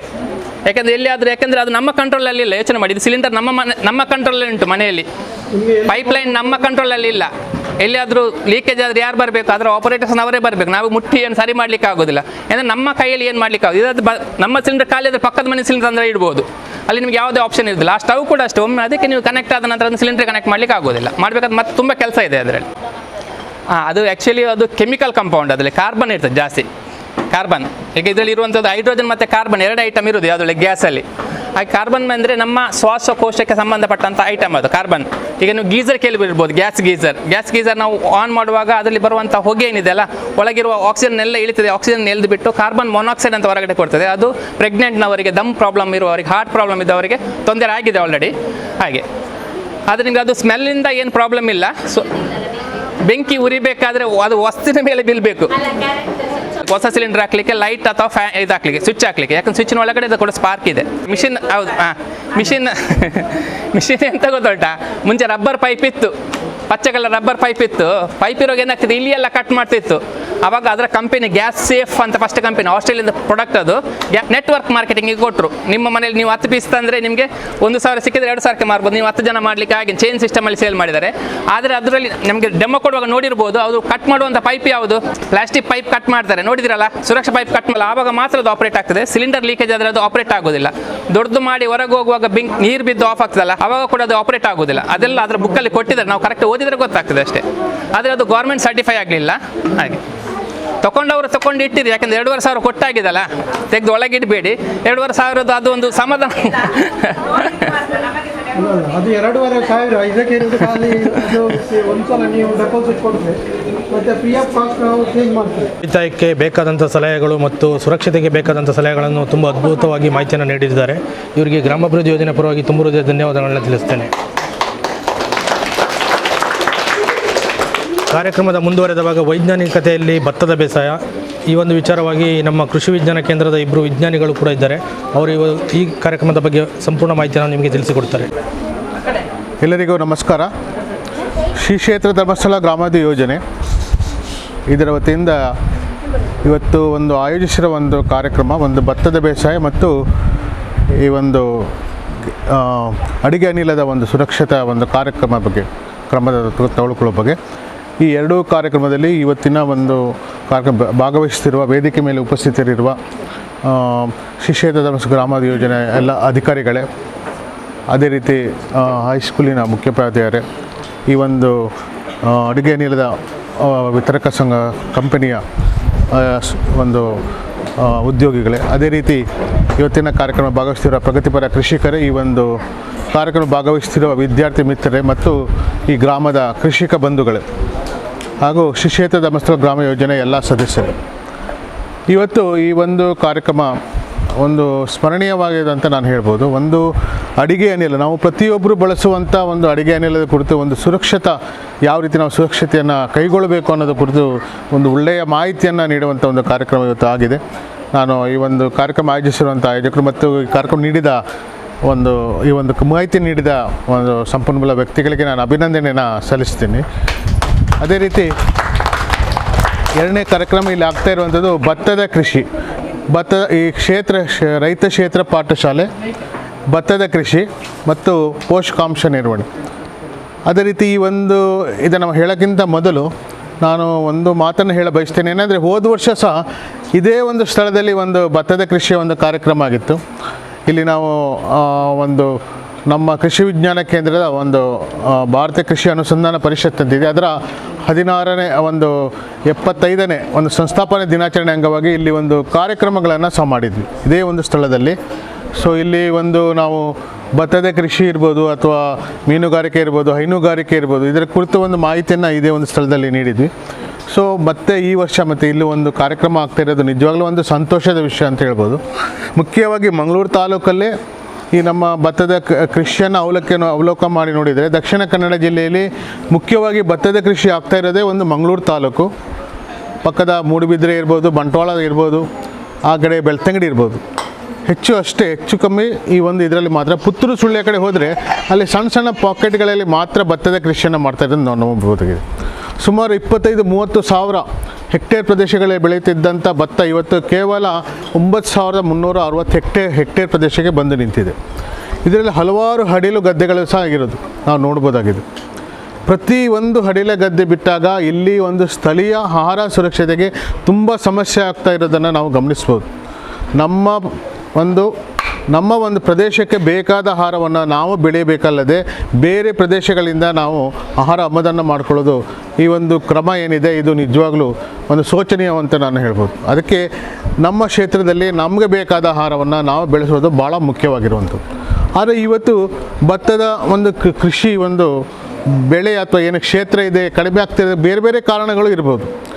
ಅದರಲ್ಲಿ ಒಂದು ಮುಖ್ಯವಾಗಿರುವಂಥದ್ದಂದರೆ ಕೂಲಿ ಕಾರ್ಮಿಕರ ಸಮಸ್ಯೆ. ಇದಕ್ಕೆ ಪರಿಹಾರವಾಗಿ ಇವತ್ತು ಭತ್ತದಲ್ಲಿ ಯಂತ್ರೀಕರಣಗಳ ಬಳಕೆಯನ್ನು ಆಗ್ತಾ ಇರೋದನ್ನು ನಾನು ನೋಡ್ಬೋದು. ಬಹುಶಃ ಭತ್ತದಲ್ಲಿ ಮಾತ್ರ ಇವತ್ತು ಪ್ರಾರಂಭಿಕ ಹಂತದಿಂದ ಹಿಡಿದು ಕೊನೆಯ ಹಂತದವರೆಗೆ ಭತ್ತದಲ್ಲಿ ಯಂತ್ರಗಳ ಆವಿಷ್ಕಾರ ಆಗಿರೋದನ್ನು ನಾವು ನೋಡ್ಬೋದು. ಭತ್ತದ ಗದ್ದೆಯನ್ನು ತಯಾರು ಮಾಡಲಿಕ್ಕೆ ಟಿಲ್ಲರ್ ಇರ್ಬೋದು, ಕೇಜ್ಗಳು ಬಳಸೋದು ಇರ್ಬೋದು. ನಂತರ ನೇಜಿ ಮಾಡಲಿಕ್ಕೆ ಇಂಥ ಒಂದು ಟ್ರೇಗಳನ್ನು ಬಳಕೆ ಮಾಡಿ ಯಂತ್ರಗಳಿಗೆ ಇದೊಂದು ಟ್ರೇಗಳನ್ನು ಬಳಸಿ ಮಾಡಿ ನೇಜಿಯನ್ನು ಒಂದು ತಯಾರು ಮಾಡುವಂಥದ್ದು ಇರ್ಬೋದು. ನಂತರ ನಾಟಿ ಮಾಡಲಿಕ್ಕೆ ನಾಟಿ ಯಂತ್ರ ಇರ್ಬೋದು, ಕಳೆ ತೆಗಿಲಿಕ್ಕೆ ಕೋನೋ ವೀಡರ್ ಇರ್ಬೋದು. ನಂತರ ಕಡೆಯದಾಗಿ ಸ್ಪ್ರೇಯರ್ ಇರ್ಬೋದು, ಅಥವಾ ಒಂದು ಹ್ಯಾಂಡ್ ಆಪ್ರೇಟೆಡ್ ಸ್ಪ್ರೇ ಅಥವಾ ಬ್ಯಾಟ್ರಿ ಸ್ಪ್ರೇ ಇರ್ಬೋದು. ನಂತರ ಕಟಾವು ಮಾಡಲಿಕ್ಕೆ ಕಟಾವು ಯಂತ್ರಗಳು. ನಂತರ ಕಟಾವಾದ ನಂತರ ಅಲ್ಲೇನೋ ಉಳಿದ್ರೆ ಹುಲ್ಲನ್ನು ಪೆಂಡಿ ಕಟ್ಟಲಿಕ್ಕೆ ಬೇಲರ್ ಯಂತ್ರ. ಸೊ ಪ್ರಾರಂಭಿಕ ಒಂದು ಬೀಜದಿಂದ ಹಿಡಿದು ಬೀಜದವರೆಗೆ ಈ ಎಲ್ಲ ಹಂತದಲ್ಲಿಯೂ ಸಹ ನಾವು ಯಂತ್ರಗಳನ್ನು ಬಳಕೆ ಮಾಡಿ ಇವತ್ತು ಭತ್ತದಲ್ಲಿ ಕೃಷಿ ಮಾಡಲಿಕ್ಕೆ ಇವತ್ತು ಸಾಧ್ಯ ಇದೆ. ಇದರ ಒಂದು ಹಂತವಾಗಿ ಈಗಾಗಲೇ ನಾವು ನೋಡ್ತಾ ಇರ್ಬೋದು, ಇಲ್ಲಿ ಟ್ರೇಗಳಲ್ಲಿ ಸಸಿಯನ್ನು ಒಂದು ಬೆಳೆಸಿರುವಂಥ ಕ್ರಮವನ್ನು. 1 ಎಕರೆ ಪ್ರದೇಶದಲ್ಲಿ ಸುಮಾರು 80 ಟ್ರೇಗಳನ್ನು ನಾವು ಬಳಕೆ ಮಾಡಬೇಕಾಗುತ್ತೆ. 80 ಟ್ರೇಗಳನ್ನು ಬಳಕೆ ಮಾಡಬೇಕು. ಸೊ ಒಂದು ಟ್ರೇಗೆ ಸುಮಾರು 200ರಿಂದ 250 ಗ್ರಾಮ್ ಬೀಜ ಬೇಕಾಗುತ್ತೆ. ಅದನ್ನು ಒಂದು ಕೈಯಿಂದ ಮಾಡ್ಬೋದು. ಹಾಗೆ ಇತ್ತೀಚೆಗೆ ಬೀಜದ ಮೆಷಿನ್ ಸಹ ಬಂದಿದೆ. ಸೊ ಈ ಒಂದು ಇದರಲ್ಲಿ ಟ್ರೇಗಳಲ್ಲಿ ನಾವು ಮೆಷಿನನ್ನು ಬಳಕೆ ಮಾಡಿ ಕರೆಕ್ಟಾಗಿ ಅದು ಬೀಜ ಬೀಳುತ್ತೆ. ಆ ಬೀಜವನ್ನು ನಾವು ಇದು ನೋಡಿದಾಗ ಇದು ಸುಮಾರು ಒಂದು 18 ವಯಸ್ಸು ಪ್ರಾಯ ಆದಾಗ ಈ ನೇಜಿಯನ್ನು ಭತ್ತದ ಒಂದು ಮೆಷಿನಿಗೆ ಜೋಡಿಸಿ ನಾವು ನಾಟಿಯನ್ನು ಮಾಡಬೇಕಾಗುತ್ತೆ. ಇಲ್ಲಿ ಏನಾಗುತ್ತೆ ಅಂದರೆ ಈ ಒಂದು ನಾಟಿಯನ್ನು ಮಾಡಿದಾಗ ಈ ಸಸಿ ಬೇರು ಮತ್ತದು ಬೆಳೆಸುವಂಥ ಮೀಡಿಯಮ್ ಅಂತ ನಾವು ಹೇಳ್ತೀವಿ. ಮಾಧ್ಯಮ ಏನಿದೆ, ಮಣ್ಣಿರ್ಬೋದು ಅಥವಾ ಇಲ್ಲಿ ಕೋಕೋಪೀಟ್ ಇರ್ಬೋದು ಅಥವಾ ಬೇರೆ ಏನೇ ಇರ್ಬೋದು, ಅದರ ಸಮೇತವಾಗಿ ಅದು ಮುಖ್ಯ ಗದ್ದೆಯಲ್ಲಿ ಅದು ನಾಟಿ ಆಗುತ್ತೆ. ಸೊ ಅದು ಒಂದು ಪರಿಸರ ಏನಿದೆ, ಅದು ಬೆಳವಣಿಗೆ ಆದ ಪರಿಸರ ಮತ್ತು ನಾಟಿಯಾಗುವಂಥ ಒಂದು ಪರಿಸರ ಏನಿದೆ, ಅಲ್ಲಿ ಅಷ್ಟೊಂದು ವ್ಯತ್ಯಾಸ ಆಗೋದಿಲ್ಲ. ಸೊ ಇಲ್ಲಿ ಸಸಿ ಹೆಚ್ಚು ಬೆಳವಣಿಗೆಯನ್ನು ಬರುತ್ತೆ, ಹೆಚ್ಚು ಎಳೆಗಳು ಬರುತ್ತೆ ಅಂತ ನಾವು ಹೇಳ್ಬೋದಾಗಿದೆ. ಯಾಕಂದರೆ ನಾವು ಸಾಂಪ್ರದಾಯಿಕವಾಗಿ ಏನು ಮಾಡ್ತೀವಿ, ಒಂದು ಕಡೆ ನಾವು ನೇಜಿಯನ್ನು ಮಾಡ್ತೀವಿ. 25 ದಿವಸ ಅದನ್ನು ತೆಗೆದು ಬೇರನ್ನು ತೆಗೆದು ಬೇರೆ ಸಮೇತವಾಗಿ ತೆಗೆದು ಸರಿಯಾಗಿ ತೊಳೆದು ನಂತರ ಒಂದು ಬೇರೆ ಎಲ್ಲೋ ಗದ್ದೆ ಇರುತ್ತೆ ಅಲ್ಲಿ ಹೋಗಿ ನಾಟಿ ಮಾಡ್ತೀವಿ.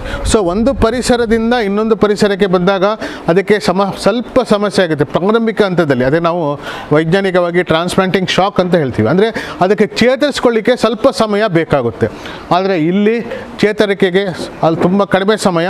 ಸೊ ಇದೇನಾಗುತ್ತೆ, ಇಲ್ಲಿ ಬೆಳವಣಿಗೆ ಜಾಸ್ತಿ ಆಗುತ್ತೆ, ಎಳೆಗಳು ಜಾಸ್ತಿ ಬರುತ್ತೆ ಮತ್ತು ಹುಲ್ಲಿನ ಇಳುವರಿ ಇರ್ಬೋದು ಅಥವಾ ಬೀಜದ ಇಳುವರಿಯೂ ಸಹ ಜಾಸ್ತಿ ಆಗುತ್ತೆ.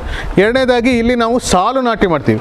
ಇಲ್ಲಿ ನಾವು ಒಂದು ಟ್ರೇ ಏನಿದೆ, ಒಂದು ಅಗಲ ಇರೋದು ಒಂದು ಅಡಿ, ಅಂದರೆ ಸುಮಾರು 28ರಿಂದ 29 ಸೆಂಟಿಮೀಟರ್, 1 ಅಡಿ ಇರ್ಬೋದು. ಸೊ 1 ಅಡಿ ಅಗಲದಲ್ಲಿ ನಾವು ನಾಟಿ ಮಾಡ್ತಾ ಇರೋದ್ರಿಂದ ಈ ಒಂದು 2 ಸಾಲಿನ ಮಧ್ಯದಲ್ಲಿ ಬರುವಂಥ ಕಳೆಗಳ ನಿರ್ವಹಣೆಗೆ ತುಂಬ ಈಸಿ. ಅಂದರೆ ಇದಕ್ಕೆ ಕೋನೋಮೀಟರ್ ಅನ್ನೋ ಒಂದು ಯಂತ್ರ ಬರುತ್ತೆ. ಇದು 2 ಸಾಲಿನ ಮಧ್ಯೆ ನಾವು ಬಿಡಿಸಿದಾಗ ಅಲ್ಲಿ ಕಳೆಗಳು ಒಂದು ಮಣ್ಣಿನೊಟ್ಟಿಗೆ ಸೇರಿಕೊಂಡು ಅದು ಸಾವಯವ ಗೊಬ್ಬರವಾಗಿ ಪರಿವರ್ತನೆ ಆಗುತ್ತೆ. ಸೊ ಬೇರೆ ಕಡೆ ನಾವು ಈ ಸಾಂಪ್ರದಾಯಿಕವಾಗಿ ಏನು ಮಾಡ್ತೀವಿ, ಆಳುಗಳನ್ನು ಇಟ್ಕೊಂಡು ನಾವು ಕಳೆಗಳನ್ನು ತೆಗೆದು ಹೊರಗೆ ಹಾಕ್ತೀವಿ. ಸೊ ಬಟ್ ಇಲ್ಲಿ ಏನಾಗುತ್ತೆ ಅಂದರೆ ಕಳೆಗಳು ಅದೇ ಗದ್ದೆಯಲ್ಲಿ ಸಾವಯವ ಗೊಬ್ಬರವಾಗಿ ಪರಿವರ್ತನೆ ಆಗುವಂಥದ್ದು. ಸೊ ಈ ಎರಡೂ ಒಂದು ನಾವು ನೋಡ್ಬೋದಾಗಿದೆ. ಇಲ್ಲಿ ಸ್ವಲ್ಪ ಸಸಿಗಳು ಸ್ವಲ್ಪ ಎತ್ತರ ಬಂದಿದೆ. ಅಂದರೆ ಇಲ್ಲಿ ಪೋಷಕಾಂಶ ಅಂದರೆ ಒಂದು ಭತ್ತದ ಬೀಜದಲ್ಲಿರೋ ಪೋಷಕಾಂಶ ಮತ್ತು ಅದಕ್ಕೆ ಉಪಯೋಗಿಸುವಂಥ ಒಂದು ಮಾಧ್ಯಮ ಅದರಲ್ಲಿರುವ ಪೋಷಕಾಂಶವನ್ನು ಬೆಳ್ಕೊಂಡು ಇದು ಒಳ್ಳೆಯ ಒಂದು ಬೆಳವಣಿಗೆ ಆಗಿರೋದನ್ನು ನೋಡ್ಬೋದು.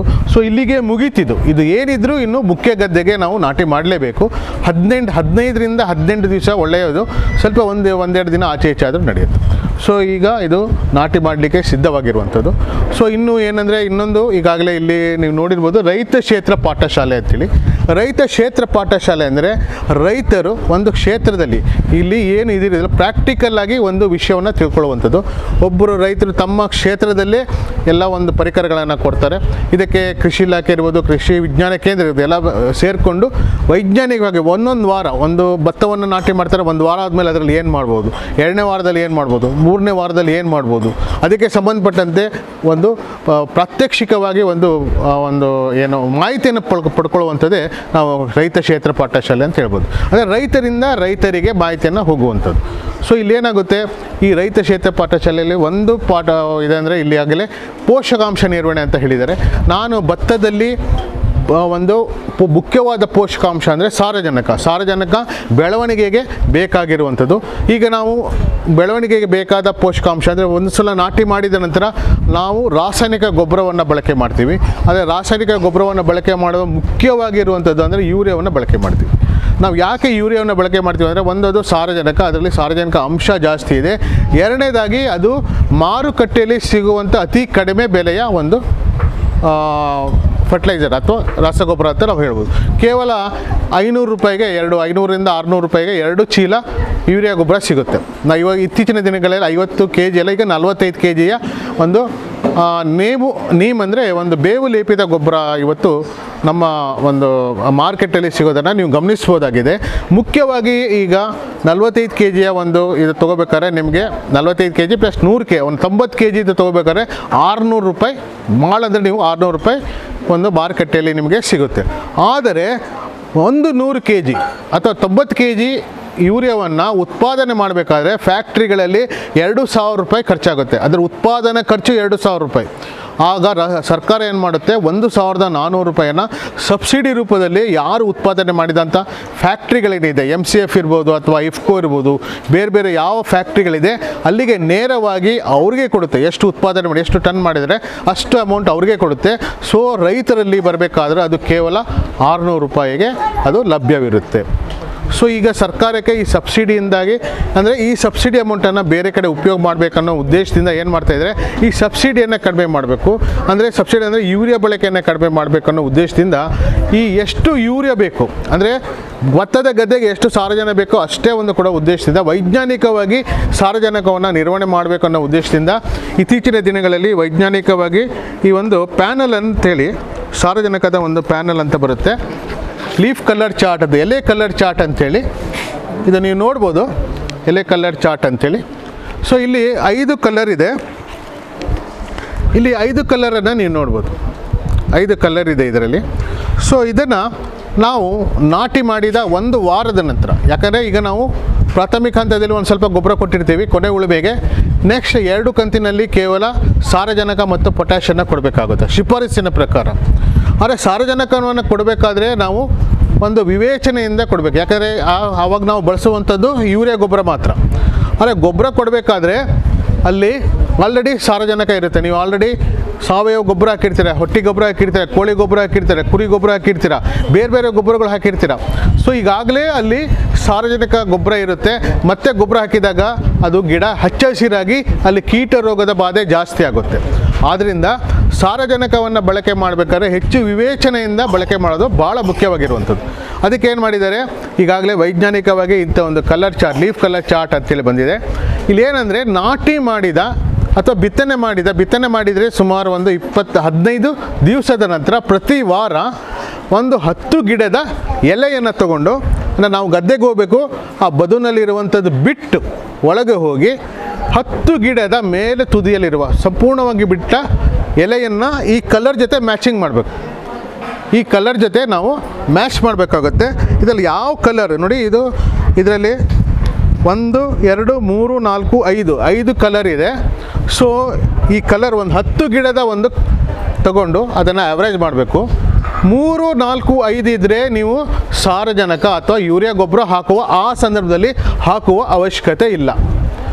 ಓಕೆ, ಪ್ರತಿ ವಾರ ಮಾಡಬೇಕು. ಪ್ರತಿ ವಾರ 10 ಗಿಡದ ಮಾಡಬೇಕು. ಯಾವಾಗ ನಾಟಿಯಾದ 1 ವಾರದ ನಂತರ, ಸೊ 3ನೇ ವಾರ ಅಥವಾ 4ನೇ ವಾರಕ್ಕೆ ನಿಮಗೆ ಈ ರೀತಿಯ ಒಂದು ಕಲರ್ ಬರುತ್ತೆ. ಎರಡನೇ ನಂಬರ್ ಕಲರ್ ಬರುತ್ತೆ. ಯಾವುದು ಮೇಲೆ ಬರುವಂಥ ಒಂದು ಎಲೆ ಅಥವಾ ಸಂಪೂರ್ಣವಾದ ಹೊಸದು ಎಲೆ ಏನಿದೆ, ಈ ಕಲರ್ ಬಂದಾಗ ಆ ಸಂದರ್ಭದಲ್ಲಿ ಆ ಒಂದು ಗದ್ದೆಗೆ, ಆ ಒಂದು ಅಲ್ಲಿರುವಂಥ ಬೆಳೆ ಭತ್ತದ ಗದ್ದೆಗೆ ಸಾರಜನಕವನ್ನು ಹಾಕಬೇಕಾಗುತ್ತೆ. ಎಷ್ಟು ಹಾಕಬೇಕು? ಸುಮಾರು 12 kgಯಷ್ಟು ಸಾರಜನಕ, ಇದರೊಂದಿಗೆ ಒಂದು 12 kgಯಷ್ಟು ಪೊಟ್ಯಾಷನ್ನು ಹಾಕಬೇಕಾಗುತ್ತೆ. ಸೊ ಈ ಸಂದರ್ಭದಲ್ಲಿ 2ನೇ ಕಂತು ಮತ್ತು 3ನೇ ಕಂತನ್ನು ಹಾಕಬೇಕಾದ್ರೆ ಸಾಮಾನ್ಯವಾಗಿ ನಾವು 25ರಿಂದ 30 ದಿವಸ ನಾಟಿ ಆದ ನಂತರ ಹೇಳ್ತೀವಿ. ಆದರೆ 25-30 ದಿವಸ ನಂತರ ಅಲ್ಲಿ ಹೆಚ್ಚು ಸಾರಜನಕ ಅಂಶ ಆಲ್ರೆಡಿ ಇದ್ದಾಗ ನಾವು ಮತ್ತೆ ಗೊಬ್ಬರ ಹಾಕಿದರೆ ಅದು ಗಿಡ ಈ ರೀತಿಯ ಒಂದು ಹಚ್ಚ ಹಸಿರಾಗುತ್ತೆ, ಅಲ್ಲಿ ಕೀಟ ರೋಗದ ಬಾಧೆ ಜಾಸ್ತಿ ಆಗುತ್ತೆ.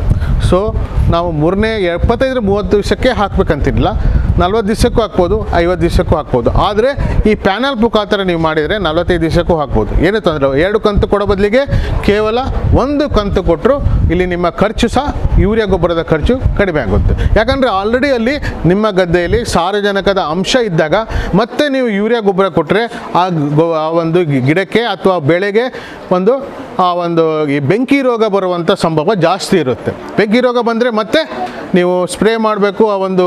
ಆ ಒಂದು ಸಿಗುವಂಥ ಒಂದು ಏನಿದೆ ಆ ಒಂದು ಟ್ರೈಸೈಕ್ಲೋಜೋಲ್ ಅಂತೇಳಿ ಒಂದು ಇದು ಸಿಗುತ್ತೆ. ಅದಕ್ಕೆ ಒಂದು ಸಣ್ಣ 200 ಗ್ರಾಮಿಗೆ 600 ರಿಂದ 700 ರೂಪಾಯಿ ಇದೆ, ಮತ್ತೊಂದು ಆಳಿನ ಖರ್ಚಾಗುತ್ತೆ. ಅದರ ಬದಲಿಗೆ ಇಂಥ ಒಂದು ಪ್ಯಾನಲ್ಲು ಇದನ್ನು ಬಳಕೆ ಮಾಡಿಕೊಂಡು ವೈಜ್ಞಾನಿಕವಾಗಿ ಎಷ್ಟು ಹಾಕಬೇಕು ಸಾರಜನಕವನ್ನು ಸಾರಜನಕವನ್ನು ಹಾಕಬೇಕು, ಹೌದು. ಆದರೆ ಯಾವಾಗ ಹಾಕಬೇಕು, ಯಾವ ಸಂದರ್ಭದಲ್ಲಿ ಹಾಕಬೇಕು ಅನ್ನೋದನ್ನು ಈ 2 ಮತ್ತು 3 ನಿಮ್ಮ ಎಲೆಯನ್ನು ಇದ್ರ ಜೊತೆ ನೀವು ಮ್ಯಾಚ್ ಮಾಡ್ಕೋಬೇಕು. ಅಲ್ಲಿ ಒಳಗೋಗಿ 10 ಗಿಡಗಳನ್ನು ತೊಗೊಂಡು ಅದರ ನಂಬರ್ ಬರ್ಕೋಬೇಕು. ಈ ಗಿಡದ ಎಲೆ 2 ಇದೆ, 2 ಬಂತು, 3 ಬಂತು, 4 ಬಂತು, 5 ಬಂತು, ಸುಮಾರು 10 ಗಿಡದಲ್ಲಿ 6 ಗಿಡಗಳು 3 ನಂಬರ್ ತೋರಿಸಿದರೆ ಆ ಗದ್ದೆಯಲ್ಲಿ ನೀವು ಯೂರಿಯಾ ಅಥವಾ ಸಾರಜನಕವನ್ನು ಹಾಕೋ ಅವಶ್ಯಕತೆ ಬರೋದಿಲ್ಲ. ಓಕೆ, ಸೊ 10 ಗಿಡಗಳಲ್ಲಿ 6 ಗಿಡಗಳು 2, 1 ಅಂತ ತೋರಿಸಿದರೆ ಅಲ್ಲಿ ನೀವು ಸಾರಜನಕವನ್ನು ಹಾಕಬೇಕಾಗುತ್ತೆ. ಅಲ್ಲಿ ಯೂರಿಯಾ ಗೊಬ್ಬರವನ್ನು ಮೇಲು ಗೊಬ್ಬರವಾಗಿ ಹಾಕಬೇಕಾಗುತ್ತೆ. ಸೊ ಇಲ್ಲಿ ನೀವು ವೈಜ್ಞಾನಿಕವಾಗಿ ಒಂದು ಗೊಬ್ಬರವನ್ನು ಹಾಕುವಂಥ ಒಂದು ಕಾರ್ಯಕ್ರಮವನ್ನು ಮಾಡಬೇಕಾಗುತ್ತೆ. ಸೊ ಈ ರೈತ ಕ್ಷೇತ್ರ ಪಾಠಶಾಲೆಯಲ್ಲಿ ಪೋಷಕಾಂಶ ನಿರ್ವಹಣೆ ಭಾಳ ಮುಖ್ಯವಾಗಿರುವಂಥದ್ದು. ಸೊ ಇದರ ಒಂದು ಅಂಗವಾಗಿ ನಾನು ಮುಖ್ಯವಾಗಿ ಕೇವಲ ಮಾತ್ರ ಸಾರಜನಕಕ್ಕೆ ಸಂಬಂಧಪಟ್ಟಂಥ ಮಾಹಿತಿಯನ್ನು ಕೊಟ್ಟಿದ್ದೀನಿ. ಓಕೆ, ಸೊ ಇದ್ರ ಜೊತೆಗೆ ಈಗಾಗಲೇ ನಾನು ನಮ್ಮಲ್ಲಿ ಸಹ್ಯಾದ್ರಿ ಬ್ರಹ್ಮ ಅಂಥೇಳಿ ಒಂದು ತಳಿ ಬಂದಿದೆ. ಈಗಾಗಲೇ ನಿಮಗೆ ಗೊತ್ತಿರೋ ಹಾಗೆ ನಮ್ಮ ಜಿಲ್ಲೆಯಲ್ಲಿ ಮುಖ್ಯವಾಗಿ ಬೆಳೆಯುವಂಥ ಒಂದು ಜನಪ್ರಿಯ ತಳಿ ಅಂದರೆ MO4. MO ಅಂದರೆ ಅದು ಮೊನುಕೊಂಪು ಅಂಥೇಳಿ, ಅದು ರಿಸರ್ಚ್ ಸ್ಟೇಷನ್, ಅದು ಒಂದು ಸಂಶೋಧನಾ ಕೇಂದ್ರ ಕೇರಳದಲ್ಲಿರುವಂಥದ್ದು. ಅಲ್ಲಿಂದ ಬಂದಂಥ ಒಂದು ತಳಿಯನ್ನು ನಾವು ಪ್ರಸ್ತುತ ನಮ್ಮ ಕೃಷಿ ವಿಜ್ಞಾನ ಕೇಂದ್ರ ಎಲ್ಲಿದೆ ಅಲ್ಲಿ ಭತ್ತದ ಸಂಶೋಧನಾ ಕೇಂದ್ರ ಇತ್ತು ಮೊದಲು. ಸೊ ಅಲ್ಲಿ ಒಂದು 4-5 ತಳಿಗಳನ್ನು ಪರೀಕ್ಷೆ ಮಾಡಿ MO4 ಅನ್ನೋ ತಳಿ ತುಂಬ ಚೆನ್ನಾಗಿ ಬರುತ್ತೆ ಅಂಥೇಳಿ ಅದನ್ನು ಭದ್ರಾ ಅನ್ನೋ ಹೆಸರಿಂದ 95ರಲ್ಲಿ ಬಿಡುಗಡೆ ಮಾಡಿದರು. ಸೊ 95 ಸುಮಾರು ಒಂದು 20-30 ವರ್ಷದ ತಳಿ ಇದು. ಸೊ ಇಲ್ಲಿ ಏನಂದರೆ ಮುಖ್ಯವಾಗಿ ರೈತರ ಒಂದು ಬೇಡಿಕೆ ಅಂದರೆ 30 ವರ್ಷ ಹಳೆಯದ ತಳಿಯಾಗಿದೆ, ನಮ್ಗೆ ಹೊಸ ತಳಿಗಳು ಬೇಕು ಅಂಥೇಳಿ ಅದಕ್ಕಾಗಿ ಈ ಸಹ್ಯಾದ್ರಿ ಬ್ರಹ್ಮ ಅನ್ನೋ ಒಂದು ತಳಿಯನ್ನು MO4 ಬಂದಿದೆ. ಯಾಕಂದರೆ ಈಗಾಗಲೇ ಅದು ತುಂಬ ಜನಪ್ರಿಯವಾಗಿರುವಂಥ ಒಂದು ತಳಿ ಇದೆ. MO4 ಅನ್ನೋದು ಕುಚಲಕ್ಕಿಗೆ ತುಂಬ ಒಂದು ಸೂಟೇಬಲ್ ಆಗಿರುವಂಥದ್ದು. ಸೊ ಅದರ ಬದಲಿಗಾಗಿ ಈಗಾಗಲೇ ಬ್ರಹ್ಮಾವರ ಸಂಶೋಧನಾ ಕೇಂದ್ರದಿಂದ ಈಗಾಗಲೇ ಸಹ್ಯಾದ್ರಿ ಬ್ರಹ್ಮ ಅನ್ನೋ ಒಂದು ತಳಿಯನ್ನು ಈಗಾಗಲೇ ಬಿಡುಗಡೆ ಮಾಡಿದ್ದಾರೆ. ಸೊ ಈ ತಳಿಯನ್ನು ಈಗಾಗಲೇ ಉಪಯೋಗ ಮಾಡ್ತಾ ಇದ್ದಾರೆ. ಸೊ ಈಗ ಹೊಸದಾಗಿ ಬಂದಿದೆ. ಸೊ ಇದು ಏನಂದರೆ ಮುಖ್ಯವಾಗಿ MO4 ತಳಿ ಏನಿದೆ ಅದೇ ರೀತಿಯ ಒಂದು ತಳಿ. ಹೆಚ್ಚಂದರೆ ಒಂದು ಸ್ವಲ್ಪ ವ್ಯತ್ಯಾಸ ಏನಂದರೆ ಇದು ಸ್ವಲ್ಪ ಎತ್ತರ ಬರುತ್ತೆ. ಸೊ ಈ ಹೈನುಗಾರಿಕೆ ಮಾಡುವಂಥ ರೈತರಿಗೆ ಇಲ್ಲಿ ಹುಲ್ಲು ಜಾಸ್ತಿ ಬರೋದ್ರಿಂದ ಹೈನುಗಾರಿಕೆ ಮಾಡುವಂಥ ರೈತರಿಗೆ, ಹೈನುಗಾರಿಕೆ ಮತ್ತು ಭತ್ತದ ಬೇಸಾಯ ಈ ಎರಡೂ ಮಾಡುವಂಥ ರೈತರಿಗೆ ಇದು ಲಾಭದಾಯಕವಾಗಿರುವಂಥ ಒಂದು ತಳಿ. ಇದು ಸ್ವಲ್ಪ ಇನ್ನು ಸ್ವಲ್ಪವಾಗಿ ಮಾಡ್ತಾಯಿದೆ. ಸೊ ಮುಂದಿನ ದಿನಗಳಲ್ಲಿ ಇದರ ಒಂದು ಬೀಜ ನಮ್ಮ ಕೃಷಿ ವಿಜ್ಞಾನ ಕೇಂದ್ರದಲ್ಲಿ ಲಭ್ಯ ಇರುತ್ತೆ. ಇನ್ನು ಈ ತಳಿಯ ಬಗ್ಗೆ ಮಾತಾಡಬೇಕಾಗಿ ಈಗಾಗಲೇ ಇದು ಸಹ್ಯಾದ್ರಿ ಪಂಚಮುಖಿ ತಳಿ ಇದೆ ಉಪಯೋಗ ಮಾಡ್ತಾ ಇರುವಂಥದ್ದು. ಸೊ ನಮ್ಮ ಕೃಷಿ ವಿಜ್ಞಾನ ಕೇಂದ್ರದಿಂದ ತಂದಂಥ ಒಂದು ತಳಿ ಇದು. ಸೊ ಈ ಸಹ್ಯಾದ್ರಿ ಪಂಚಮುಖಿ ಅನ್ನೋ ತಳಿ ಏನಿದೆ ಇದು ನೆರೆಯನ್ನು ತಡ್ಕೊಂಡು ಒಂದು 15ರಿಂದ 20 ದಿವಸ ಇದು ನೆರೆಯನ್ನು ತಡ್ಕೊಳ್ಳುತ್ತೆ. ಎಷ್ಟೇ ಹೆಚ್ಚು ಮಳೆ ಬಂದರೂ ಸಹ ಇದು ಮಾಡುತ್ತೆ. ಮತ್ತು ಬಯಲು ಗದ್ದೆಗಳಿಗೆ ಸೂಕ್ತವಾಗಿರುವಂಥದ್ದು. ಕುಚಲಕ್ಕಿನೂ ಸಹ ಒಳ್ಳೆಯದು ಬರುತ್ತೆ. ಸೊ ಈ ಒಂದು ತಳಿಯು ನಮ್ಮ ಬ್ರಹ್ಮಾವರ ಸಂಶೋಧನಾ ಕೇಂದ್ರದಿಂದ ಬಿಡುಗಡೆಯಾಗಿದೆ. ಮತ್ತು ನಮ್ಮ ಕೃಷಿ ವಿಜ್ಞಾನ ಕೇಂದ್ರದಲ್ಲಿ ಇದರ ಬೀಜ ಉತ್ಪಾದನೆಯನ್ನು ಮಾಡಿದ್ದೀವಿ. ಈಗಲೂ ಸಹ ಯಾರಾದರೂ ರೈತರು ನಿಮಗೆ ಸಹ್ಯಾದ್ರಿ ಬ್ರಹ್ಮ ತಳಿ ಏನಾದರೂ ಈಗ ನೀವು ಏನಾದ್ರು ಮಾಡೋದಿದ್ರೆ ಆಗಸ್ಟ್ ಎಂಡ್ವರೆಗೆ ಯಾರಾದರೂ ಪಟ್ಲ ಗದ್ದೆ ಏನಾದ್ರು ಮಾಡೋದಿದ್ರೆ ಭತ್ತದ ಬೀಜದ ತಳಿ ನಮ್ಮಲ್ಲಿ ಲಭ್ಯವಿದೆ. ಸೊ ಯಾರಾದರೂ ಇಂಟ್ರೆಸ್ಟ್ ಇದ್ದವರು ರೈತರು ಯಾರಾದರೂ ಬೇಕಾದರೆ ಸಹ್ಯಾದ್ರಿ ಬ್ರಹ್ಮ ಈಗಾಗಲೇ ಇದು ನಾಟಿ ಮಾಡುವಂಥದ್ದು ಸಹ ಸಹ್ಯಾದ್ರಿ ಪಂಚಮುಖಿ ಇದು. ಸೊ ಈ ಒಂದು ತಳಿ ನಮ್ಮಲ್ಲಿ ಲಭ್ಯವಿದೆ. ಇದರ ಬೀಜ ಯಾರು ಬೇಕಾದ್ರೆ ಅದು. ಸೊ ಇಷ್ಟವರೆಗೆ ನನಗೆ ಇಲ್ಲಿ ಮಾತಾಡಲಿಕ್ಕೆ ಒಂದು ಅವಕಾಶ ಮಾಡಿಕೊಟ್ಟಂಥ ಶ್ರೀ ಕ್ಷೇತ್ರ ಗ್ರಾಮಾಭಿವೃದ್ಧಿ ಯೋಜನೆ ಮತ್ತು ಇತರ ಎಲ್ಲರಿಗೂ ಮತ್ತು ಇಲ್ಲಿ ನೆರೆದಿರುವಂಥ ಎಲ್ಲರಿಗೂ ನಾನು ನನ್ನ ವಂದನೆಯನ್ನು ಸಲ್ಲಿಸುತ್ತಾ ನನ್ನ ಮಾತು ಮುಗಿಸ್ತೀನಿ. ಏನಾದರೂ ನಿಮ್ಮ ಪ್ರಶ್ನೆಗಳಿದ್ದರೆ ನೀವು ಕೇಳ್ಬೋದು. ಇನ್ನು 2 ಜನನ್ನು ಆಯ್ಕೆ ಮಾಡದಿದ್ದಾರೆ. ಆ ವಿಶೇಷ ವಿಜೇತರು ಯಾರೆಂದು ನೋಡುವ.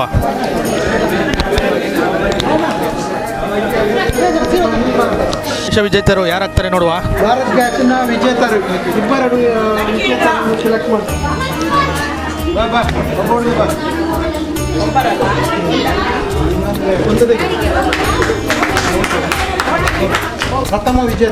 ಪ್ರಥಮ ವಿಜೇತರು ಗುಲಾಬಿ. ಎಲ್ಲಿದ್ದಾರೆ ನಿಂತುಕೊಳ್ಳಿ. ವೇದಿಕೆಗೆ ಬನ್ನಿ, ವೇದಿಕೆಗೆ ಬನ್ನಿ.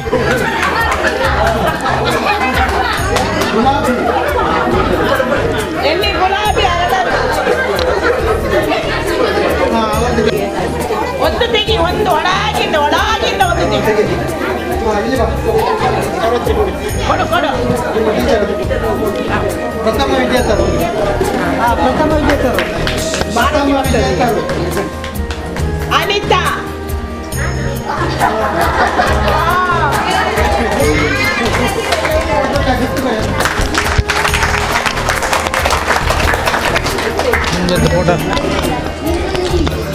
ನೀನು ಟೀಚರ್ ನಂಬರ್ ತೆಗೆದ, ನನ್ನ ನಂಬರ್ ಹೇಗೆ ತೆಗಿಲಿಲ್ಲ?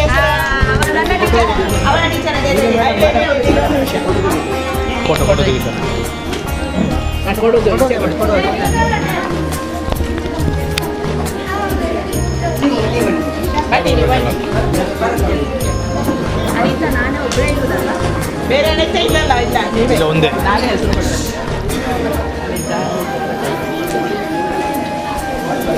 Thank you. ಈಗ ದ್ವಿತೀಯ ವಿಜೇತರನ್ನು ಯಾರು ಇದು ಮಾಡ್ತಾರೆ? ಶೀರ್ಷ ಅದನ್ನು ನಾವು ತೆಗಿಬೇಕು ಇದರೊಳಗಿಂದ. ಒಂದು ಚೀಟಿ ತೆಗೆದು ಟೀಚರಿಗೆ ಕೊಡಬೇಕು. ಒಂದು ಸೀಟ್ ತೆಗಿ. ಹಾಂ, ವೆರಿ ಗುಡ್. ವಿಜಯ. ಎರಡನೇ ವಿಜೇತರು. ವಿಜಯ. ಸೇವಾ ಪ್ರತಿನಿಧಿ ವಿಜಯ.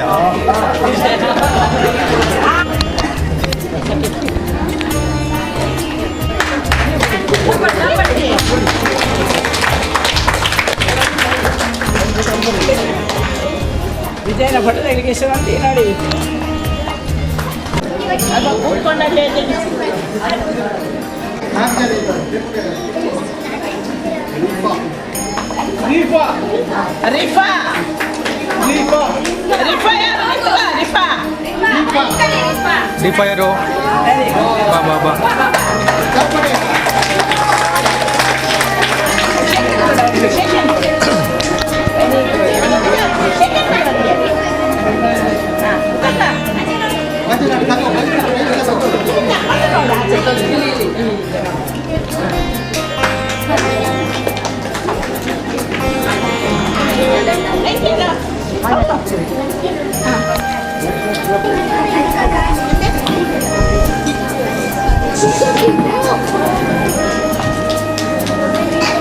ನೋಡ್ಲಿಕ್ಕಿಲ್ಲ ಈಗ ತೆಗಿಬೇಕು.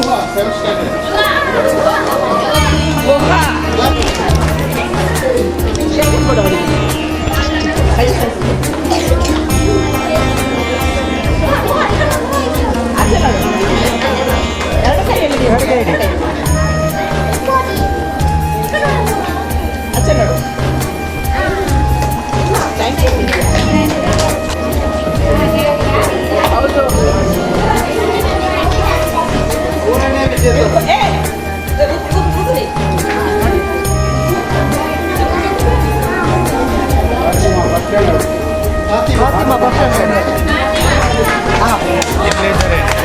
ಫಾತಿಮಾ ಇಲ್ಲೇ ಇದ್ದಾರೆ.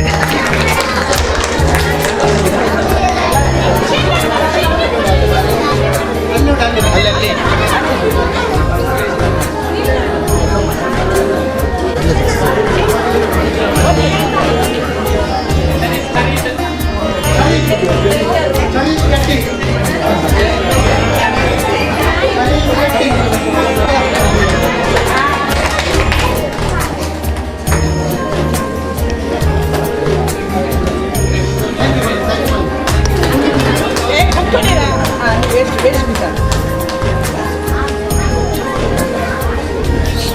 ಇಲ್ಫಾ.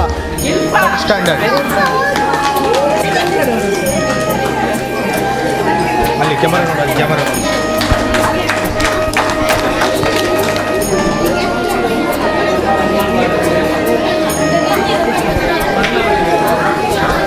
ಮುಗಿತಾ? ಡಾಕ್ಟರ್ ಟಿ ಜೆ ರಮೇಶ್ ಅವರು ಮಾಹಿತಿಯನ್ನು ನೀಡಲಿದ್ದಾರೆ. ಈಗ ಎಲ್ಲರಿಗೂ ನಮಸ್ಕಾರ.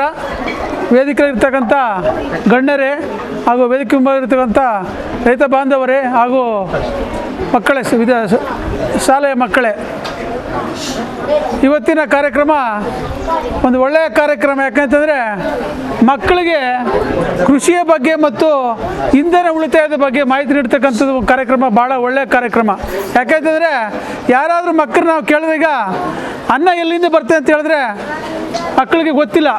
ಅನ್ನ ಮರದಿಂದ ಬರ್ತದೋ ಎಲ್ಲಿಂದ ಬರ್ತದೆ ಅಂತ ಮಕ್ಕಳಿಗೆ ಯಾವುದು ಅದ್ರ ಬಗ್ಗೆ ಅರಿವಿಲ್ಲ. ಹಂಗಾಗಿ ಇವತ್ತಿನ ಕಾರ್ಯಕ್ರಮದಲ್ಲಿ ಅನ್ನ ಎಲ್ಲಿಂದ ಬರ್ತದೆ ಅಂತ ತಿಳಿಸ್ಕೊಳ್ಳಿಕ್ಕೆ ಇದು ಒಳ್ಳೆಯ ಕಾರ್ಯಕ್ರಮ. ನಿಮಗೆಲ್ಲ ಗೊತ್ತಿರ್ಬೋದು, ಕೃಷಿ ಬಗ್ಗೆ ಹೆಚ್ಚು ಮಹತ್ವ ಬಂದದ್ದು ನಮಗೆ ಇವು ಕೋವಿಡ್ ಬಂದ ನಂತರ. ಕೋವಿಡ್ ಬಂದ ಮೇಲೆ ನಮಗೆ ಆಹಾರದ ಮಹತ್ವ ಗೊತ್ತಾಯಿತು. ಯಾಕಂತಂದರೆ ಕೋವಿಡ್ ಟೈಮಲ್ಲಿ ನಮಗೆ ಕೆಲವು ಆಹಾರಗಳನ್ನು ಸೇವನೆ ಮಾಡೋದ್ರಿಂದ ಮುಖಾಂತರ ಈ ಒಂದು ಮಹಾಮಾರಿಯನ್ನು ತಡೆಗಟ್ಟಬೋದು ಅಂತ ಗೊತ್ತಾಯಿತು. ಉದಾಹರಣೆಗೆ ಈಗ ನಮಗೆ ರೋಗ ನಿರೋಧಕ ಶಕ್ತಿ ಕೊಡ್ತಕ್ಕಂಥ ಕೆಲವು ಆಹಾರಗಳಾದಂಥ ಮಾಂಸ ಇರ್ಬೋದು, ಮೀನು ಇರ್ಬೋದು, ಅಲ್ಲಿಂದ ಬರ್ತಾ ಈ ಹುಳಿ ಅಂಶ ಇರ್ತಕ್ಕಂಥ ಸಿಟ್ರಸ್ ಪದಾರ್ಥಗಳಿರ್ಬೋದು, ಅಲ್ಲಿಂದ ಬರ್ತಾ ಸಾಂಬಾರ ಪದಾರ್ಥಗಳಾದಂಥ ನಮಗೆ ಈ ತುಳಸಿ ಇರ್ಬೋದು, ಕೆಲವು ಮೆಡಿಸಿನಲ್ ಪ್ಲಾಂಟ್ಸ್ ಇರ್ಬೋದು, ಅದ್ರ ಬಗ್ಗೆ ಎಲ್ಲ ಮಾಹಿತಿ ನಮಗೆ ಗೊತ್ತಾದದ್ದು ಕೋವಿಡ್ ಬಂದ ನಂತರ. ಈಗಾಗಲೇ ಹೇಳ್ದಂಗೆ ನಮ್ಮ ಕೃಷಿ ಅಧಿಕಾರಿ ಹೇಳ್ದಂಗೆ ನಮ್ಮ ಜಿಲ್ಲೆಯಲ್ಲಿ ಕೃಷಿ ಭೂಮಿ ಭಾಳ ಕಡಿಮೆ ಆಗ್ತಾಯಿದೆ. ಯಾಕೆ ಅಂತಂದರೆ ಈ ಭತ್ತ ಕೃಷಿ ಮಾಡಲಿಕ್ಕೆ ಭಾಳ ಕಷ್ಟ ಆಗ್ತಾಯಿದೆ. ಯಾಕೆಂತಂದರೆ ಜನ ಸಿಗಲ್ಲ, ನಮಗೆ ಸರಿಯಾದ ಟೈಮಲ್ಲಿ ಜನ ಸಿಗಲ್ಲ, ಮತ್ತು ಖರ್ಚು ಜಾಸ್ತಿ ಬರ್ತಾಯಿದೆ. ಹೀಗಾಗಿ ಎಲ್ಲಿ ಯಾವ ಬೆಳೆಗೆ ಹೆಚ್ಚು ನಮಗೆ ಲಾಭ ಸಿಗ್ತಾಯಿದೆ ಅಂಥ ಬೆಳೆಗಳ ಕಡೆ ನಮ್ಮ ರೈತರು ಮನಸ್ಸನ್ನು ಹಾಕಿದ್ದಾರೆ. ಉದಾಹರಣೆಗೆ ಈಗ ಅಡಿಕೆ ಕೃಷಿ ಇರ್ಬೋದು ಅಥವಾ ರಬ್ಬರ್ ಕೃಷಿ ಇರ್ಬೋದು, ಎಲ್ಲರೂ ಏನು ಮಾಡ್ತಾರೆ, ಇರ್ತಕ್ಕಂಥ ಜಮೀನನ್ನು ಅಡಿಕೆ ಕೃಷಿ ಮತ್ತು ಅದು ರಬ್ಬರ್ ಕೃಷಿ ಇದೆಲ್ಲ ಮಾಡೋದ್ರ ಮುಖಾಂತರ ಹೆಚ್ಚಿಗೆ ಹಣ ಸಿಗುತ್ತಾ ಇದೆ ಅಂತ ಹೇಳ್ಬಿಟ್ಟು ಎಲ್ಲ ಭೂಮಿಯನ್ನು ಕನ್ವರ್ಟ್ ಮಾಡ್ತಾ ಇದ್ದಾರೆ. ಹೀಗಾಗಿ ಭೂಮಿ ಕಡಿಮೆ ಆಗ್ತಾ ಇದೆ.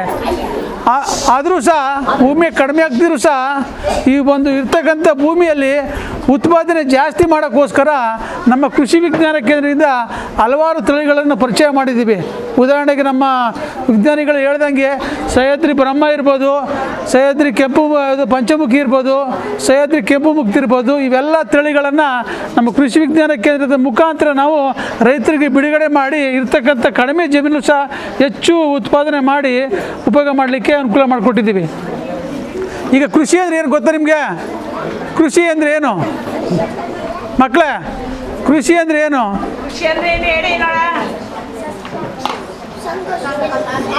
ಹಾಂ, ಕೃಷಿ ಮಾಡೋದ್ರಿಂದ ಸಂತೋಷ ಸಿಗುತ್ತೆ. ಬಟ್ ಕೃಷಿ ಅಂದರೆ ಏನು? ಹಾಂ, ಕೃಷಿ ಅಂದರೆ ಏನು ಗೊತ್ತಾಯ್ತು? ಕೃಷಿ ಮಾಡೋದ್ರಿಂದ ಖುಷಿ ಸಿಗುತ್ತೆ ಅಂತ ಗೊತ್ತಿದೆ. ಕೃಷಿ ಅಂದರೆ ಏನು ಅಂತ? ಕೃಷಿ ಅಂದರೆ ಈಗ ಅಡಿಕೆ ಬೆಳೆದು ಈಗ ಹಾಂ, ಅನ್ನಕ್ಕೆ ಅನ್ನ ತೆಗೆಯೋದಲ್ಲ, ಭತ್ತ ಬೆಳೆಯೋದು. ಭತ್ತ ಬೆಳೆದ್ರೆ ನಿಮಗೆ ಅನ್ನ ಸಿಗುತ್ತೆ, ಆಯಿತಾ?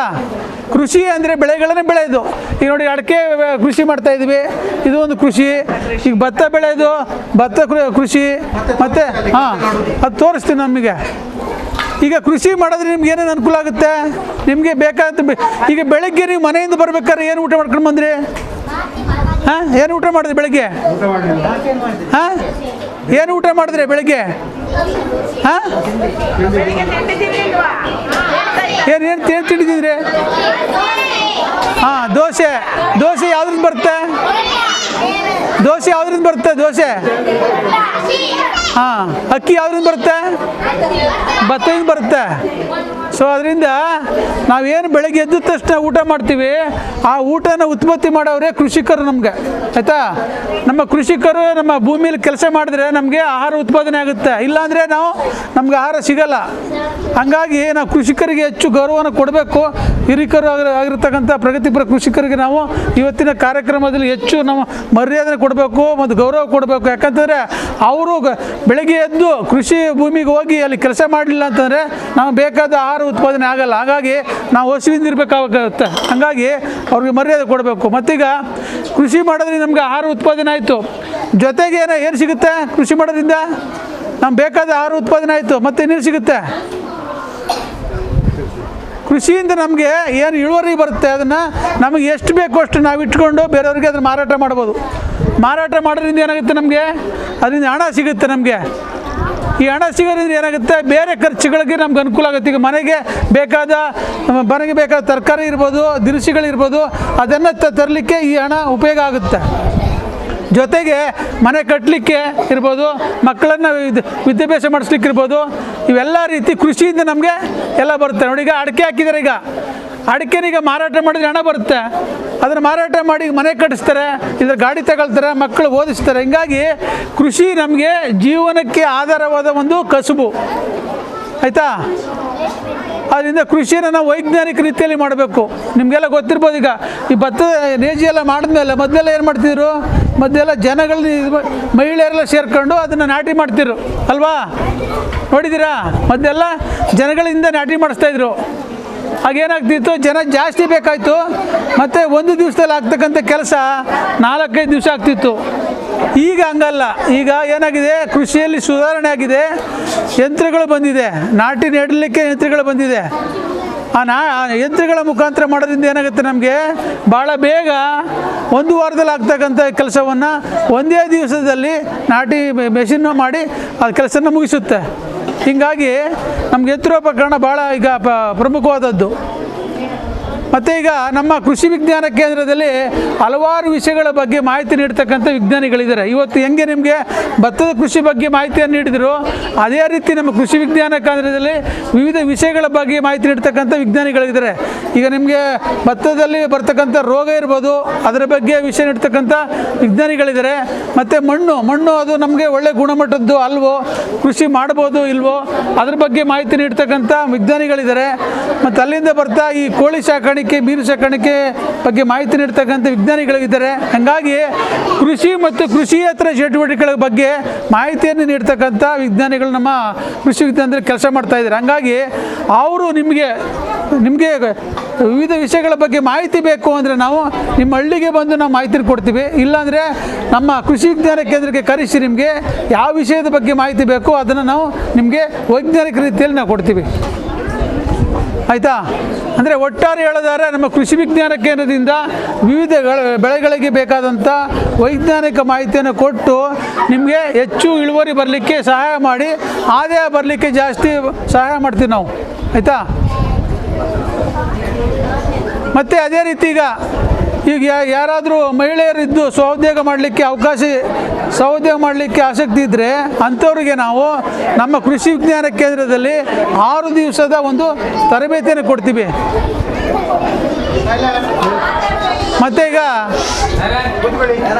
ಮತ್ತು ಗ್ರಾಮಗಳಲ್ಲಿ ಕೆಲವರು ಓದ್ಬಿಟ್ಟು ಮನೇಲೇ ಇದ್ದಾರೆ, ಕೆಲಸ ಇಲ್ಲದೆ. ನಿರುದ್ಯೋಗ ಯುವಕರಿಗೆ ಅಥವಾ ಯುವತಿಯರಿಗೆ ನಮ್ಮ ಕೃಷಿ ವಿಜ್ಞಾನ ಕೇಂದ್ರದಲ್ಲಿ ತೆಂಗಿನ ಮರ ಹತ್ತೋದ್ರ ಬಗ್ಗೆ 6 ದಿವಸದ ತರಬೇತಿಯನ್ನು ಕೊಡ್ತೀವಿ.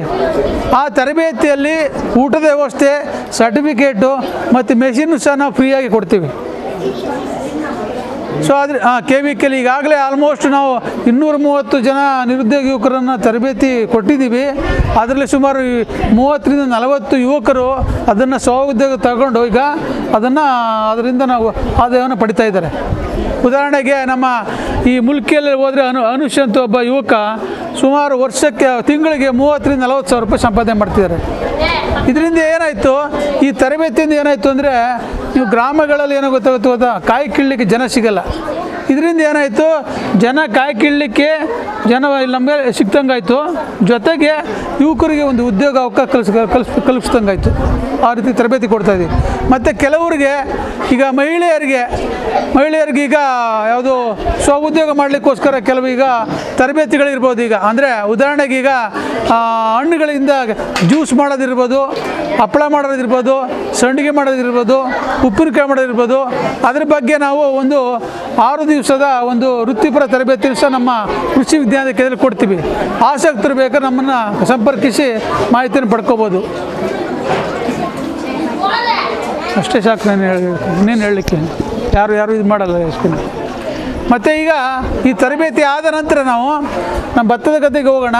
ಅಲ್ಲಿ ಯಾವ ರೀತಿ ಯಂತ್ರಗಳನ್ನು ಉಪಯೋಗ ಮಾಡಿ ಭತ್ತದ ನಾಟಿಯನ್ನು ಮಾಡಬಹುದು ಎಂಬುದನ್ನು ನಿಮ್ಮೆಲ್ಲರಿಗೂ ನಾವು ಪ್ರಾತ್ಯಕ್ಷಿಕೆ ಮುಖಾಂತರ ತೋರಿಸ್ಕೊಡ್ತೀವಿ.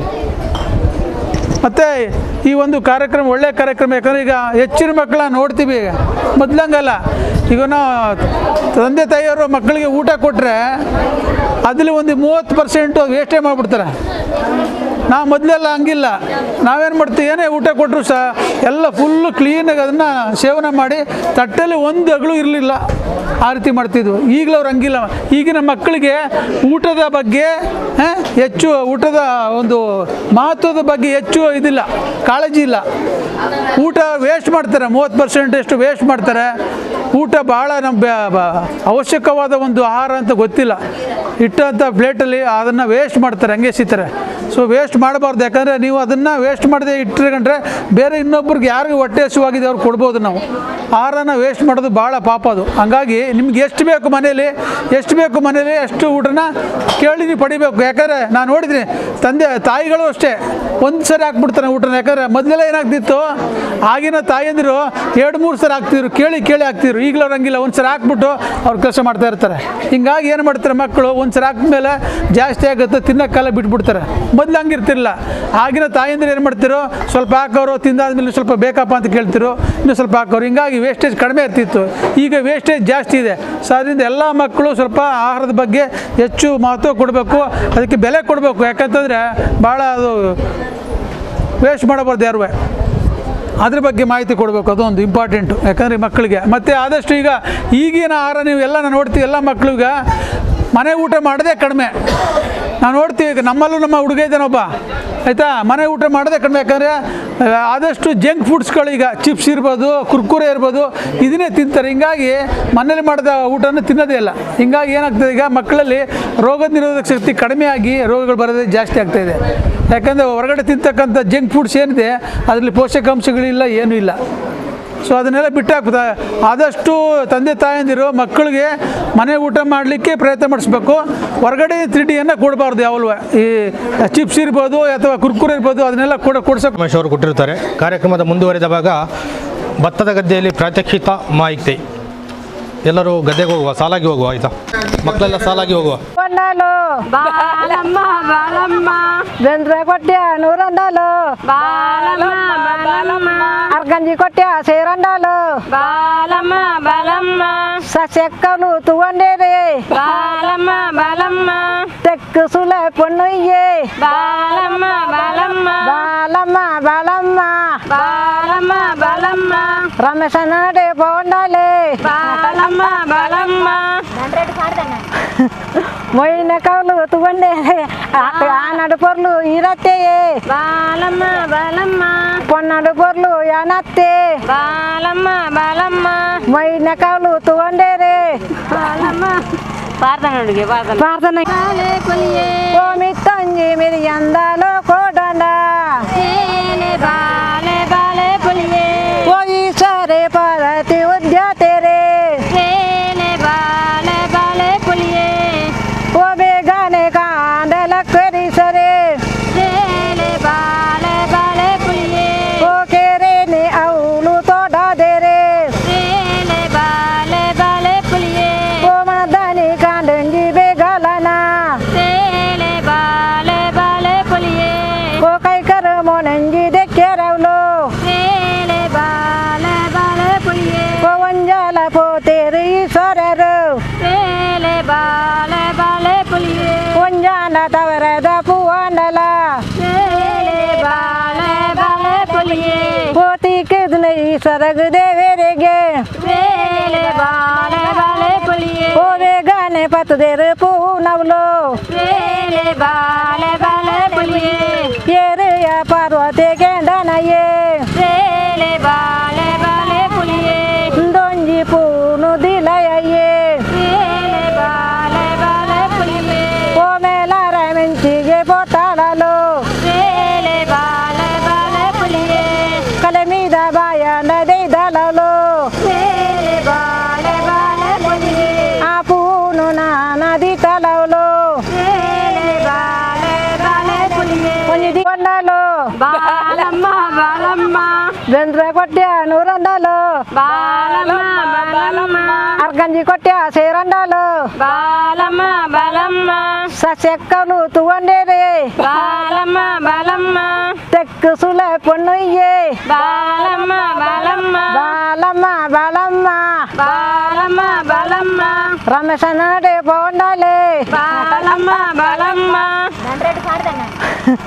ಮೊಯ್ನ ಕೌಲು ತಗೊಂಡೆ ಆನಡು ಪೊರ್ಲು ಇರತ್ತೆಯೇ ಬಾಲಮ್ಮ ಬಾಲಮ್ಮ ಪೊನ್ನಡು ಪೊರ್ಲು ಯಾನತ್ತೆ ಬಾಲಮ್ಮ ಬಾಲಮ್ಮ ಮೊಯ್ನ ಕೌಲು ತಗೊಂಡೇರೆ ಬಾಲಮ್ಮ ಪಾರ್ದನೊಳಗೆ ಪ್ರಾರ್ಥನೆ ಓಮಿ ತಂಜಿ ಮಿರಿ ಅಂದಾಲೋ ಕೋಡಂಡ ಬಾಲೆ ಬಾಲೆ ಪುಲಿಯೇ ಓಯಿ ಸಾರೆ ಪಾರತಿ ಉದ್ಯತೆರೆ ಬಾಲೆ ಬಾಲೆ ಪುಲಿಯೇ ಓ ಬೇಗನೆ ಕಾಂಡಲ ಕರಿಸರೆ ಬಾಲೆ ಬಾಲೆ ಪುಲಿಯೇ ಓ ಕೆರೆನೆ ಅವಳು ತೋಡಾದೇರೆ ಬಾಲೆ ಬಾಲೆ ಪುಲಿಯೇ ಓ ಮದನಿ ಕಾಂಡಂಗಿ ಬೇಗಲನ ಬಾಲೆ ಬಾಲೆ ಪುಲಿಯೇ ಓ ಕೈಕರ ಮೊನಂಗಿ ದೆಕ್ಕೆರವಳು ಬಾಲೆ ಬಾಲೆ ಪುಲಿಯೇ ಓ ಒಂಜಾಲ ಪೋತೆರಿ ಸೊರರು ಬಾಲೆ ಬಾಲೆ ಪುಲಿಯೇ ಒಂಜಾನ ತವರದ ಪೂವಂಡಲ ಬಾಲೆ ಬಾಲೆ ಪುಲಿಯೇ ಪೋತಿ ಕಿದ್ನ ಈ ಸರಗು ದೇವರಿಗೆ ಬಾಲೆ ಬಾಲೆ ಪುಲಿಯೇ ಓ ಬೇಗನೆ ಪತ್ತದೇರು ಪೂನವಳು ಬಾಲೆ ಬಾಲೆ ಪುಲಿಯೇ ಏರಿಯ ಪಾರ್ವತಿ ಕೆಂಡನಯೇ ಬಾಲೆ ಬಾಲೆ ಪುಲಿಯೇ ದೊಂಜಿ ಪೂನು ದಿಲಯೇ ಬಾಲೆ ಬಾಲೆ ಪುಲಿಯೇ ಓ ಮೇಲಾರ ಮೆಂಚಿಗೆ ಪೋತಾಳಲು ಬಾಲೆ ಬಾಲೆ ಪುಲಿಯೇ ಕಲೆ ಮೀದ ಬಾಯನ ದೈದಲಲು ಬಾಲೆ ಬಾಲೆ ಪುಲಿಯೇ ಆ ಪೂನು ನದಿ ತಲವಲು ಬಾಲೆ ಬಾಲೆ ಪುಲಿಯೇ ಒಂಜಿ ಓಂ ಶ್ರೀ ಮಂಜುನಾಥಾಯ ನಮ್ಮ ಧರ್ಮಸ್ಥಳ ಗ್ರಾಮಾಭಿವೃದ್ಧಿ ಯೋಜನೆಯ ಮುತಾಲಿಕೇಡು ಇನಿ ಕಂಡೊಡಂಜಿ ದಿನ ಕೃಷಿ ಕಾರ್ಯಕ್ರಮ ಅಂತಿದ್ದೇವೆ ಐಟ್ ದುಂಬುದ ಅಂದೇಟ್ ಪ್ರಗತಿ ಬಂದು ವಾರ ವಾರ ಜನಕ್ಕೂ ಕೈಟು ಪೂರ ಬೇಲೆ ಮಂತೊಂದಿರು ಆಂಡ ಇತ್ತೆ ಯಾಂತ್ರೀಕೃತವಾದ ಈ ಬೇಲೆ ಎಂಚ ಮನ್ಪೊಡೊಂದು ಈ ಧರ್ಮಸ್ಥಳ ಯೋಜನೆದ ಪ್ರತಿ ಒಂಜಿ ಭತ್ತದ ಅಂದೇಕಲ ಸಹಾಯ ಮನ್ಪುವೆರು ಐಟ್ ನಮ್ಮ ಕಾವಂದೇರ್ಲ ಬಕ್ಕ ನಮ್ಮ ಊರ್ದ ಕೃಷಿ ಅಧಿಕಾರಿ ನಕಲು ಅಂಜೆ KVKದ ವಿಜ್ಞಾನಿ ನಕಲು ಮಾತಾಬತ್ತು ನಂಗೆ ಒಂಜಿ ಮಾಹಿತಿ ಕೊಡ್ತೀನಿ ಆ ಮಾಹಿತಿ ಇನಿ ಭತ್ತದ ನಾಟಿ ಕೃಷಿ ಮಂತೊಂದುಲ್ಲ ಅಂಚೆ ದುಮ್ಮುಳ್ಳ ಮಂತದ ಅಂಚ ಎಂಚಿನ ಒಂಜಿ ವ್ಯವಸ್ಥೆ ಮನ್ಪೊಂಡ ಧರ್ಮಸ್ಥಳದ ಗ್ರಾಮಾಭಿವೃದ್ಧಿ ಯೋಜನೆದ ಪೂರಾ ಸವಲತ್ತುಲು ಅಂಚೆ ಜವನಿಯರು ಮಾತೇರ್ಲ ದುಂಬು ಬತ್ತದು ಈ ಪಡೀಲ್ ಬುರ್ದನ ಕಂಡೋನು ಆಯ್ನಾತ್ ಮಂತದು ಬುಲೆದೆತ್ತದು ನಂಗೆ ದುಂಬುಗು ಅರಿತ ಮಾತು ಏತುನ್ನೊಂದು ಮಾತ್ರೆಗಳ ತೆರಿಪವನ ಒಂಜಿ ಕಾಲ ಬೈದಿನಿ ಅರಿಕಿತ್ತು ನನ್ನ ಒಂಜಿ 100 ರೂಪಾಯಿ 200 ರೂಪಾಯಿ ಆಪಣ ಕಾಲ ದಿಂಜ ದೂರ ಇಜ್ಜಿ ಅಂಚೆ ಅದು ನಂಗೆ ಮುಖ್ಯವಾದ ಬೋಡೈನ ಆಹಾರ ಪಂಡ ಅರಿಯೆ ನಂಗೆ ಕಾಣೆ ಲಕ್ಕದ ಉಣ್ಪುಣ ವಸ್ತು ಪಂಡ ಅರಿಯೆ ಬೆದದಾಲ ನಂಗೆ ವ್ಯವಸ್ಥೆ ಇಜ್ಜಿ ಅಂಚೆ ಅದು ಪಡೀಲ್ ಬುರ್ದನ ಕಂಡೋನು ಮನ್ಪುಣ ಒಂಜಿ ವ್ಯವಸ್ಥೆಗೆ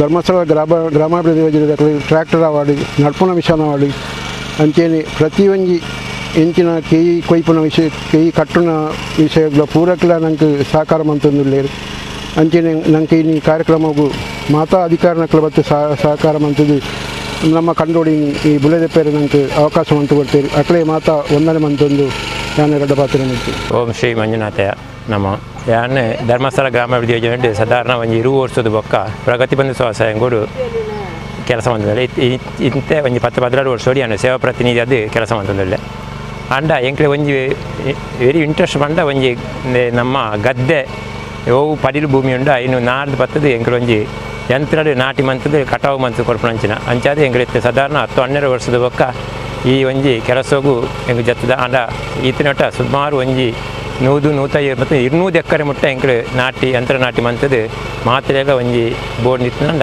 ಎಂಕ್ಲೆ ನೇಜು ಪಾಡ್ದು ಯಂತ್ರ ನಾಟಿ ಮಂತು ಕೊಡ್ಪುಣಂಚಿನ ವ್ಯವಸ್ಥೆ ಎಂಕ್ಲೆ ಉಂಡು ನನ್ನ ದುಂಬುಲು ಅಂಚನೆ ಬೇರೆಗಾನ ನಮ್ಮ ಪಳ್ಳಿ ಬುಡಿರೆ ಜನತ ಅಭಾವ ಉಂಡು ಎಂಗ್ಳಿಗೆ ಕೆಲಸ ಮನ್ಪಿರ ಜನ ಇಜ್ಜಿ ಅತ್ತನ ಒವ್ವೇ ರೀತಿಯ ಒಂಜಿ ದಿನ ಎಂಗ್ಳು ಮಾತ ರೀತಿಲ್ಲ ನೇಜಿ ಪಾಡ್ದು ಯಂತ್ರ ನಾಟಿ ಮಂತದ್ದು ಉಳುಮೆ ಮಂತದ್ದು ಬೊಕ ಕಟಾವು ಮನ್ಪೇರ ಮನ್ಪುಣಂಚಿನ ವ್ಯವಸ್ಥೆ ಎಲ್ಲ ಇಂಕಲ್ಲ ಉಂಡು ಪನ್ನೊಂದು ಏನ ರಡ್ಡು ಪಾತ್ರ ಮಂಜುನಾಥಾಯ ನಮ ಕ್ಷೇತ್ರದ ಆರಾಧ್ಯ ದೇವರಾದ ಶ್ರೀ ಮಂಜುನಾಥ ಸ್ವಾಮಿನ ಮನಸಾರ ಸ್ಮರಿಸಿಕೊಳ್ಳುತ್ತಾ ಪರಮ ಪೂಜ್ಯ ಕಾವಂದರ ಹಾಗೂ ಮಾತೃ ಶ್ರೀಮತಿ ಅಮ್ಮನವರ ಕೃಪಾಶೀರ್ವಾದದೊಂದಿಗೆ ಇಂದು ವಿಶೇಷವಾಗಿ ಪ್ರಗತಿ ಬಂಧು ಸ್ವಸಹಾಯ ಸಂಘಗಳ ಒಕ್ಕೂಟ ಸೋಮೇಶ್ವರ ವಲಯದ ಕಿನ್ನೆ ಒಕ್ಕೂಟದಲ್ಲಿ ನಾವು ಇವತ್ತು ಯಾಂತ್ರೀಕೃತ ಭತ್ತ ಬೇಸಾಯದ ಕುರಿತು ಕಾರ್ಯಕ್ರಮವನ್ನು ಆಯೋಜನೆ ಮಾಡಿರುತ್ತೇವೆ.